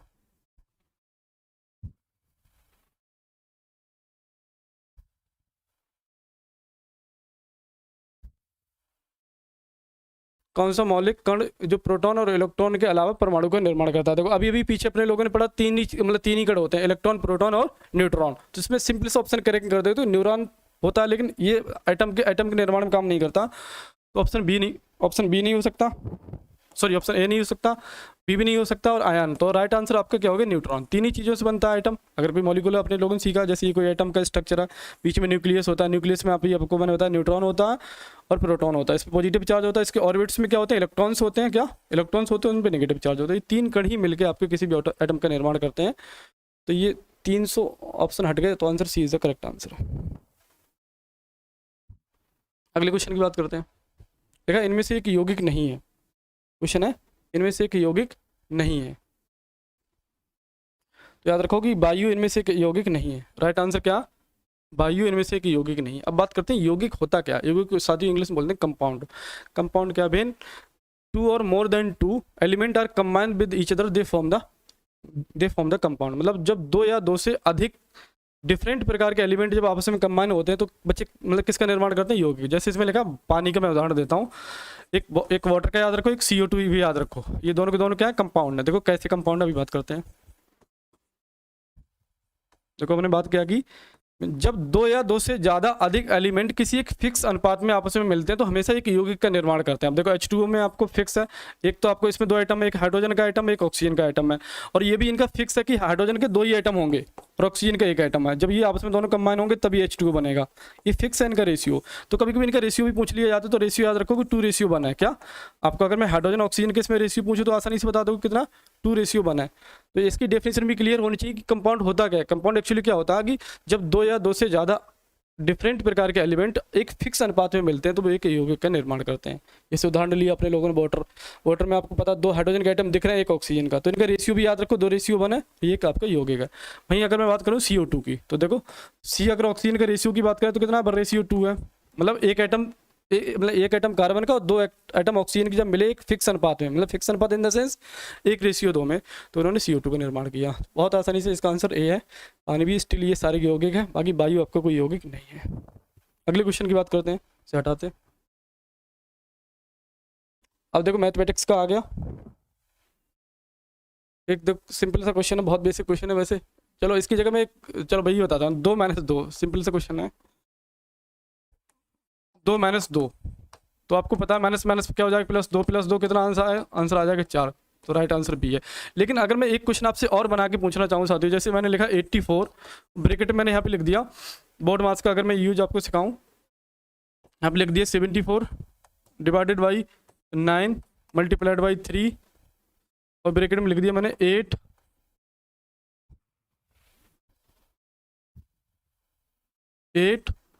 और यहाँ पे लिख दिया 2 - 3। ये जैसे मैंने क्वेश्चन बनाया आपको,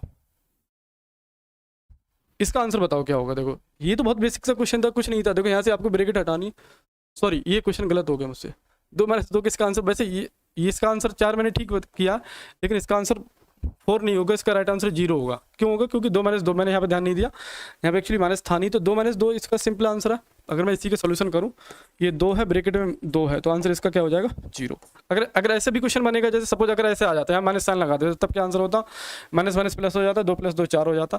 अगर मैं इस क्वेश्चन की बात करूँ, ये कि भी इस क्वेश्चन का आंसर क्या होगा, देखो ये थोड़ा अच्छे लेवल का ऐसा भी आपसे क्वेश्चन पूछ सकता है। तो 84 है, इसमें आपको लगाना बॉड मास। देखो बॉड मास का रूल क्या है मैं आपको बता दूं, बी बॉड मास होता है actually, B BODMAS. B for होता है बेनाकुलम बार, B फॉर होता है ब्रैकेट, O फॉर ऑफ होता है, D for division, M for multiplication, A for addition and S for subtraction. और सीक्वेंस भी आपको यही याद रखना। देखो सबसे पहले बेनाकुलम बार को सॉल्व करेंगे और सब उसके बाद bracket and after that of, division में भाग, उसके बाद गुणा, उसके बाद जोड़, उसके बाद घटाना। इस तरीके से याद रखें। अब देखो इस वाले क्वेश्चन में मैंने दिया, तो देखो सबसे पहले मैं बात करूँ बेनाकुलम बार को सॉल्व करूँगा, तो देखो 2 - 3 है, तो यहाँ पे आंसर -1 आएगा, तो -1 ये प्लस कितना हो गया 9, यहाँ से मिल गया 9। अब देखो यहाँ पे मैं देखो सबसे पहले अगर बोर्ड मास की बात करें तो सबसे पहले डी आ रहा है, डिवीजन करेंगे तो कितना होता है 9 × 72 8 आ गया, इधर 8 आ गया, और 8 × 24, यहाँ पे 8 × 24 हो गया, 24 - 9, 24 - 9 की बात करें तो कितना बचेगा बताओ, 15 बचेगा, और 15 84 में से माइनस कर दो, ये आंसर हो जाएगा 84 - 15।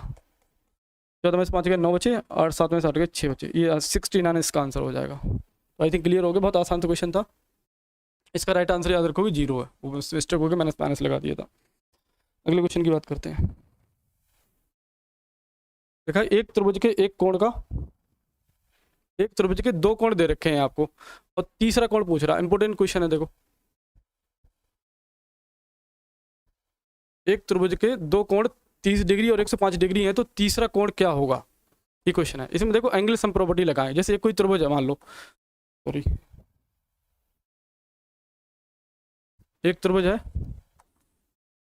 मान लो ये कोई त्रिभुज ABC है, इसको सीख लो। देखो एक कोण की मान देखो, इस मान ले इस कोण की वैल्यू 30 डिग्री है, दूसरे कोण की वैल्यू 105 डिग्री दे रखी है। इसमें आपको एंगल सम प्रॉपर्टी लगानी है। एंगल सम प्रॉपर्टी क्या होती है कि the interior sum of all the angles of a triangle is 180 degree, मतलब किसी भी एक त्रिभुज के तीनों कोणों का जो सम होता है वो हमेशा 180 डिग्री होता है। ये फिक्स याद रखोगे। देखो चाहे आपका मतलब कोई मतलब किसी भी टाइप का ट्रायंगल हो, और ये बात कैसी यूनिवर्सल ट्रुथ है, मतलब चाहे इक्विलेटरल ट्रायंगल हो, आइसोसेलेस हो, स्केलेन हो, मतलब किसी भी प्रकार का कोई ट्रायंगल हो, बट ये एंगल सम प्रॉपर्टी जो मैं बता रहा हूँ ये कभी भी चेंज नहीं होती है। Angle sum property, angle sum property इसको याद रखोगे आप, बहुत इंपॉर्टेंट है कि मतलब एक त्रिभुज के तीनों कोणों का योगफल angle A plus angle B और एंगल सी, इनका सम फिक्स है 180 डिग्री होना। देखो आसान से क्वेश्चन दिया, इसने दो एंगल आपको दिए, तीसरा पूछ रहा है, बस यहाँ पे पुट कर दो आप। अगर इन दोनों को ऐड करो आप, दो एंगल को अगर मैं ऐड करूँ ए और बी सी की तो 30 डिग्री, अगर ऐसे इसको डायरेक्ट भी करना चाहो तो एक हो जाएगा डायरेक्ट 105, इनको ऐड कर दो 5 3 135 आ गया।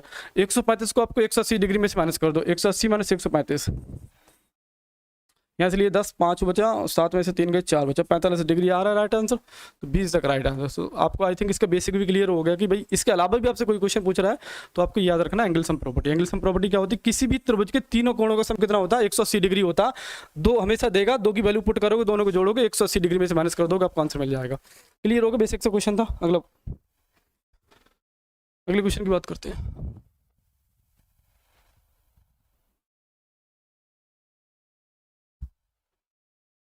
अगला क्वेश्चन देखो क्या, 45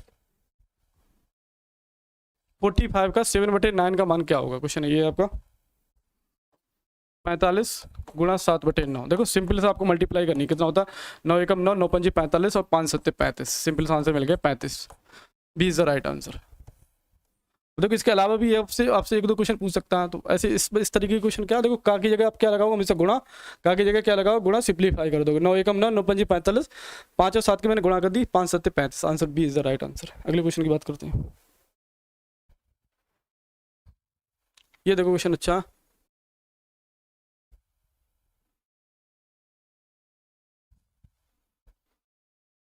सर इसका साइज छोटा कैसे होगा, ये हटा दें।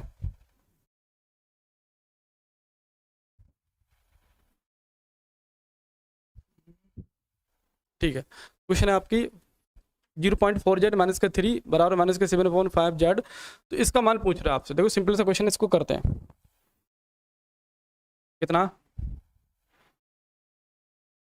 ये देखो 0.4z माइनस का 3 और इधर दे रखा आपकी वैल्यू 7/5, ये है आंसर। देखो करते हैं, देखो कुछ नहीं करना है इसमें। सबसे पहले एक तो तरीका ये है कि यहाँ से पॉइंट हटा के इसको सिंप्लीफाई कर लो, लेकिन ऐसे भी हो सकता है कि 5 से डायरेक्ट मल्टीप्लाई कर रहे हैं।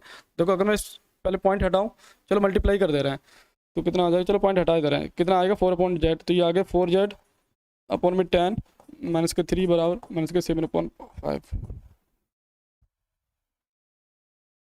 माइनस का 7/5, ये देखो मैंने क्या किया, यहाँ से पॉइंट हटाया। अब पॉइंट का आपको पता, पॉइंट हटाते पॉइंट के नीचे बनाते, पॉइंट के राइट साइड में जितने नंबर ऑफ डिजिट होते हैं उतना ही जीरो आएगा, तो एक ही है तो जीरो आ गया। इसका अपन 1 मान लें, एलसीएम कितना हो गया, देखो 10, तो यहाँ से हो गया 4z माइनस के 4 3 30, सॉरी ये आ गया 30 और 7/5 माइनस का साइन है, 5 दूनी कितना हो गया 10।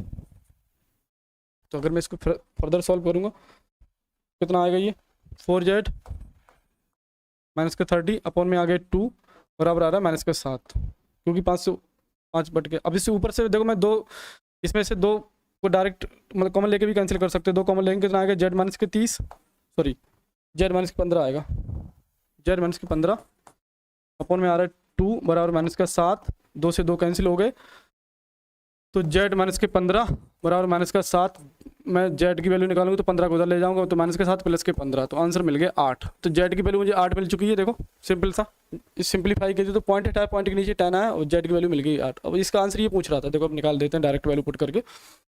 पूछ रहा था जेड 15z प्लस 9 का मान बताओ, तो जेड का मान मिल चुका है 8, 15 जेड था, सॉरी 1.5 जेड था, 1.5 गुणा 8 प्लस 9, 15 × 120 होता तो ये 12 आ गया, 12 प्लस 9,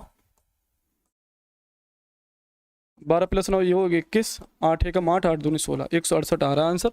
अब देखो इसमें ऐसा कोई ऑप्शन है नहीं, तो क्या हो जाएगा, none of these is the right answer. पहले से ठीक है, ये none of these is the right answer, क्योंकि जेड का मान कितना आ रहा है 168 आ रहा है। इसमें ऐसे कोई ऑप्शन टिक नहीं मैच करा तो राइट आंसर क्या होगा आपका नन ऑफ दीज होगा। अगले क्वेश्चन की बात करते हैं।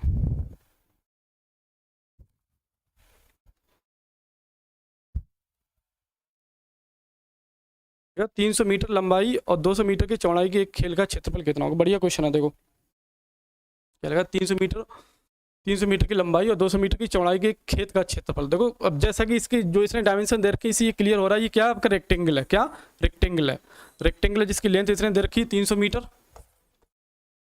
300 मीटर ब्रेड्थ दे रखी मीन्स चौड़ाई इसने दे रखी 200 मीटर। क्षेत्रफल आप बहुत सिंपल है, इसका फार्मूला होता है लंबाई गुणा चौड़ाई L इंटू बी।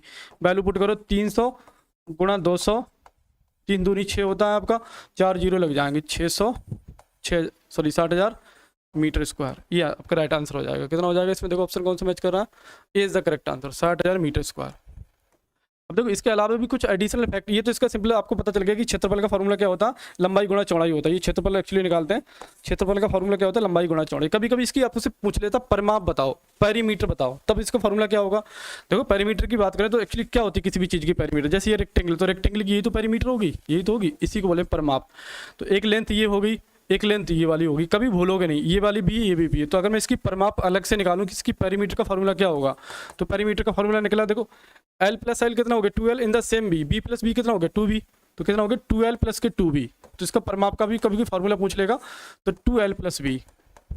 अब जैसे इसी में पूछ लेता तब कैसे निकालते परिमाप, तो 2 L की वैल्यू कितनी है 300 और B की वैल्यू है 200, तो ये हो गया 500, 500 गुणा 2 1000 आ गया, कितना 1000 मीटर। और ये हमेशा याद रखोगे, ये हमेशा इसकी यूनिट क्या होगी, मीटर में आएगी, क्षेत्रफल हमेशा मीटर स्क्वायर में होगा। तो राइट आंसर इसका ए है। अगले क्वेश्चन की बात करते हैं, सिंपल है,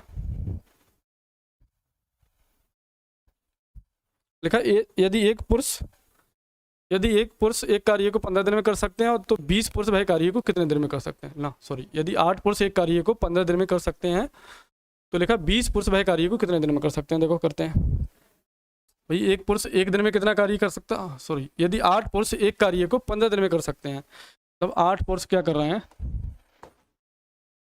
एक कार्य को 15 दिन में कर रहे हैं। तो अगर मैं बात करूं एक पुरुष एक दिन में कितना कार्य करेगा, अगर एक पुरुष का निकालूं कितना आएगा 15/8, 8 से मैंने भाग दे दिया। अब पूछ रहा तो 20 पुरुष वह कार्य कितने दिन में करेंगे, तो एक पुरुष का एक कार्य का काम, एक पुरुष का एक दिन का कार्य कितना आ रहा है बताओ 15/8, तो लिखा 20 पुरुष वह कार्य कितने दिन में करेंगे। क्वेश्चन ये है, यदि 8 पुरुष एक कार्य को 15 दिन में कर सकते हैं, ठीक है, 20 पुरुष वह कार्य को कितने दिन में करेंगे, सही है। तो एक पुरुष का मैंने कार्य निकाली कितना आगे 15/8, तो अगर मैं इसका टाइम निकालूंगा कैसे निकलेगा,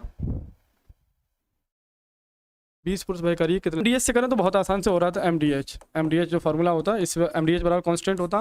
लिखा कि 8 पुरुष एक काम को 15 दिन में कर सकते हैं, सिंपल है, 8 पुरुष एक काम को 15 दिन में कर सकते हैं, तो 20 पुरुष उस काम को कितने दिन में कर सकते हैं, एक्स मान लें उसको, या दिन मान लो, चलो कोई दिक्कत नहीं, उस पुरुष को कितने दिन में कर सकते हैं। तो डी की वैल्यू निकालेंगे, कितना आएगा, ये 15 120, 120/20, तो 2 6 12, 6 दिन में पूरा कर देंगे। 6 इसका राइट आंसर, कोई इनमें से कोई नहीं इज द राइट आंसर आ जाएगा, क्या आ जाएगा, इनमें से कोई नहीं। देखो MDH से कैसे करते हैं, मेन, देखो M का मतलब होता है मेन, D का मतलब डे एंड आवर्स। देखो इसमें हालांकि 2 चीज़ दे रखी थी, आदमी और दिन दे रखे थे, कभी कभी आवर्स वाला भी क्वेश्चन पूछ लेता, तो MDH बराबर कांस्टेंट होता।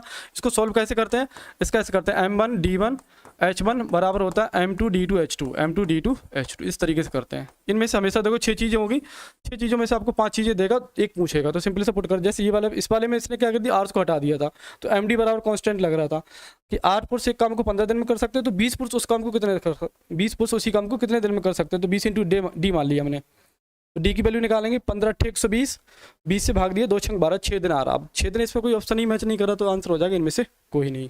इसी के साथ अगले क्वेश्चन करते हैं, सिंपल, आई थिंक समझ में आ गया होगा। देखो अगला क्वेश्चन है कि 4.21 का आंशिक मान क्या, बहुत सिंपल क्वेश्चन है।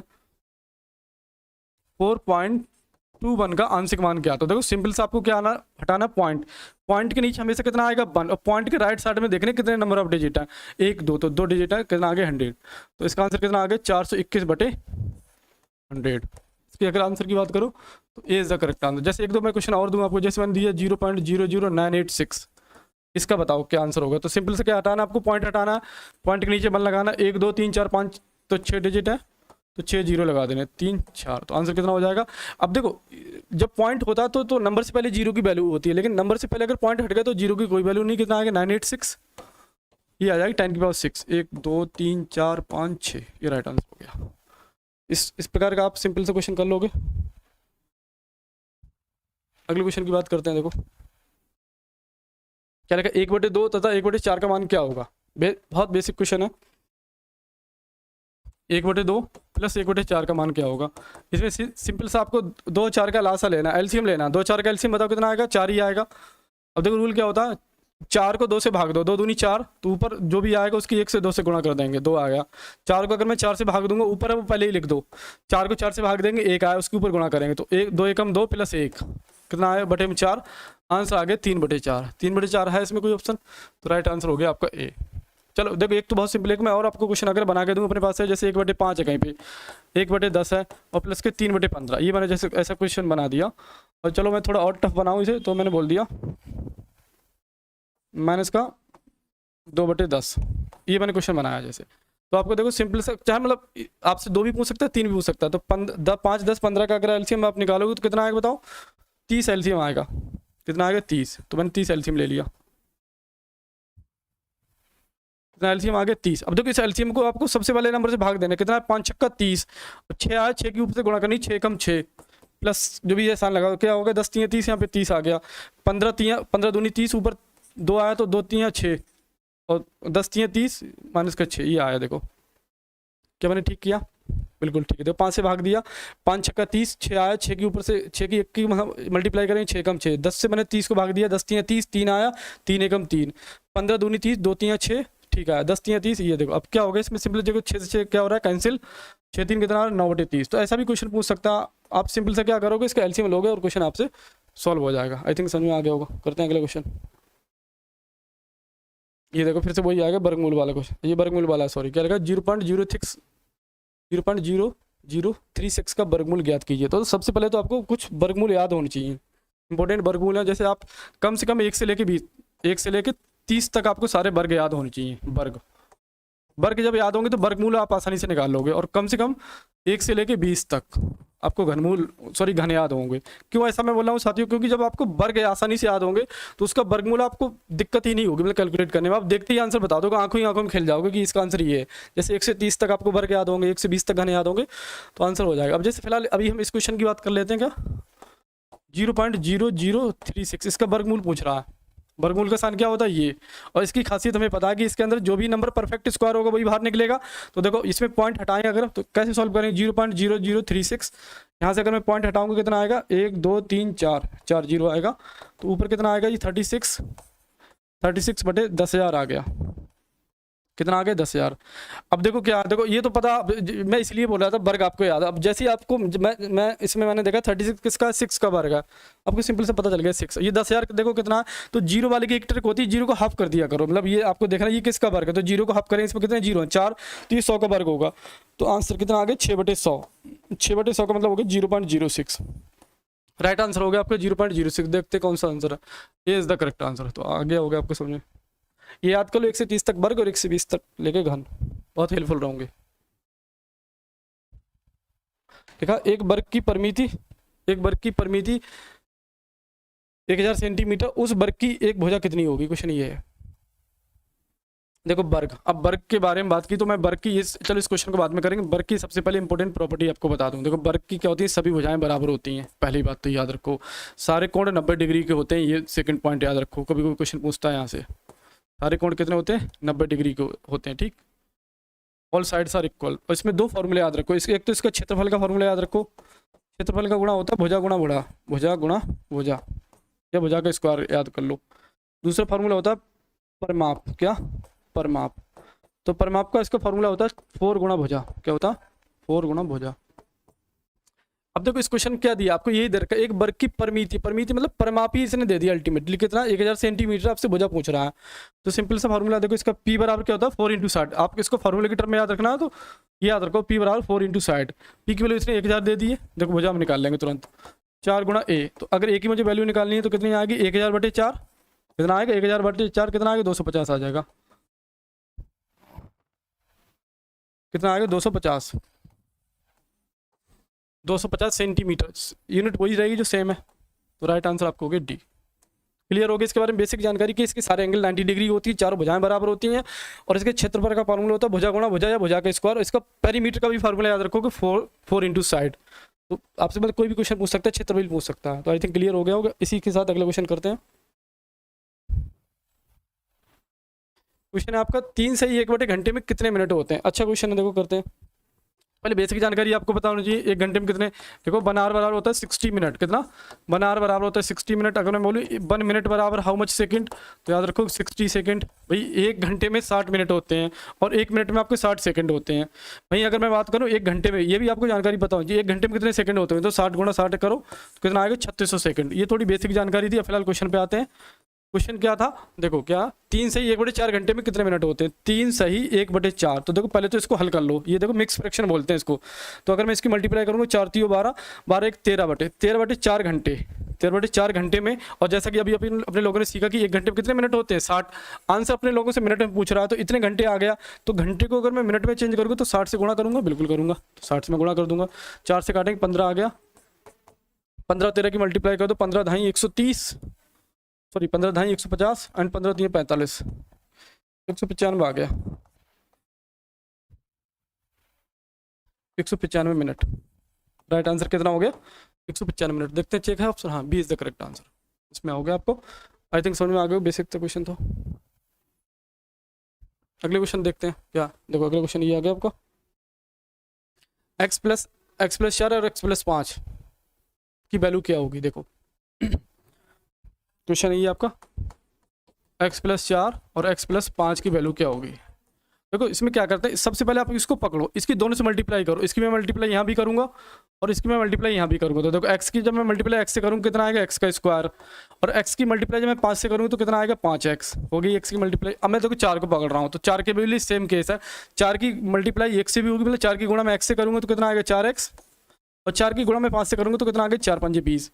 एक अलजेब्रा का रूल होता है कि same quantity can be added and same quantity can be subtracted. हमेशा एक जैसी क्वांटिटी ही जुड़ती है और एक जैसी क्वांटिटी कोई घटती है। तो देखो ये दोनों एक जैसी नहीं दिख रही, बिल्कुल सेम दिख रही है। तो कितना आ गया 9x और प्लस का 20। देखते हैं ऐसी कोई इक्वेशन है, एक्स स्क्वायर प्लस 9x और प्लस 20। तो ये माइनस वाली नहीं होगी, राइट आंसर आपका होगा D. D is the correct answer. तो आई थिंक बेसिक का क्वेश्चन था, समझ में आ गया होगा। अगले क्वेश्चन की बात करते हैं।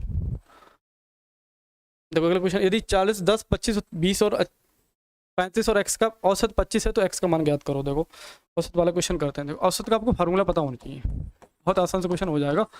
औसत का फार्मूला होता है सम ऑफ ऑब्जर्वेशन अपॉन में टोटल नंबर ऑफ ऑब्जर्वेशन। क्या होता है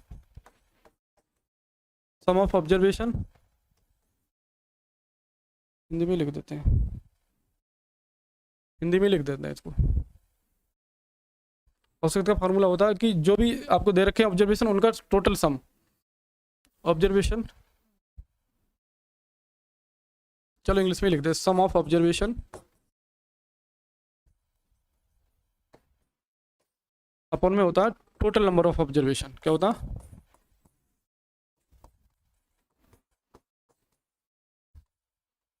ऑब्जर्वेशन। देखो आपको कुछ नहीं करना, ये जो भी आपको आंकड़े दे रखे होते हैं, औसत का मतलब होता है सारे आंकड़ों को जोड़ो और बटे में जितनी उनकी संख्या उससे भाग दे दो। मैं जोड़ता हूँ, देखो कितना 40, पहले लिख ले एक बार 40 है, फिर देखो कितना 10 है, 25 है, और फिर आपका 20 है, 35 है, लास्ट में है फिर आपका x बटे। देखो कुछ नहीं करना है, जो भी आंकड़े दे रखे हो औसत में उनको सबको जोड़ना होता है।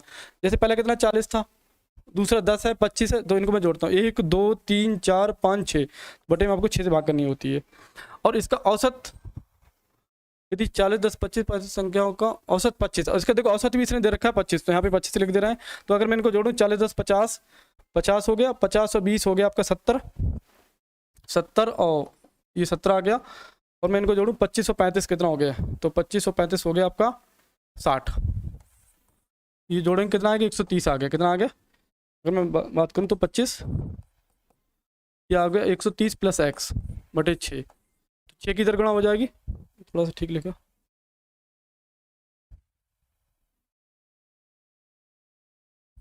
पच्चीस था, ये आपका था 130 प्लस का x बटे 6। कितना आएगा, तो 25 छक्का 150। अगर मैं इसकी वैल्यू निकालूंगा तो कितना आएगा 150 माइनस का 130, तो x की वैल्यू मुझे कितनी मिल जाएगी 20 मिल जाएगी। कितनी मिल जाएगी 20। 20 इज द करेक्ट आंसर। देखते हैं 20 कौन सा इज द राइट आंसर। आ गया, हो गया क्लियर। देखो कुछ नहीं करना, जब भी आपसे औसत पूछे तो सारे आंकड़ों को जोड़ना है, ठीक। जो भी आंकड़े जैसे 40, 10, 25, 20, 35 और x, उनकी संख्या से भाग देना है। संख्या मतलब इनको काउंट करो, आप जोड़ो 1 2 3 4 5 6, तो 6 से भाग देनी है। अब इसका औसत दे रखा 25, तो 25 यहाँ पे लिख दोगे औसत, ऐसी 6 से मल्टीप्लाई की 25 चक्कर 150, इन सबको जोड़ के नंबर माइनस कर दिया। आई थिंक क्लियर हो गया होगा। अगले क्वेश्चन की बात करते हैं। देखो अगला क्वेश्चन आपका ये,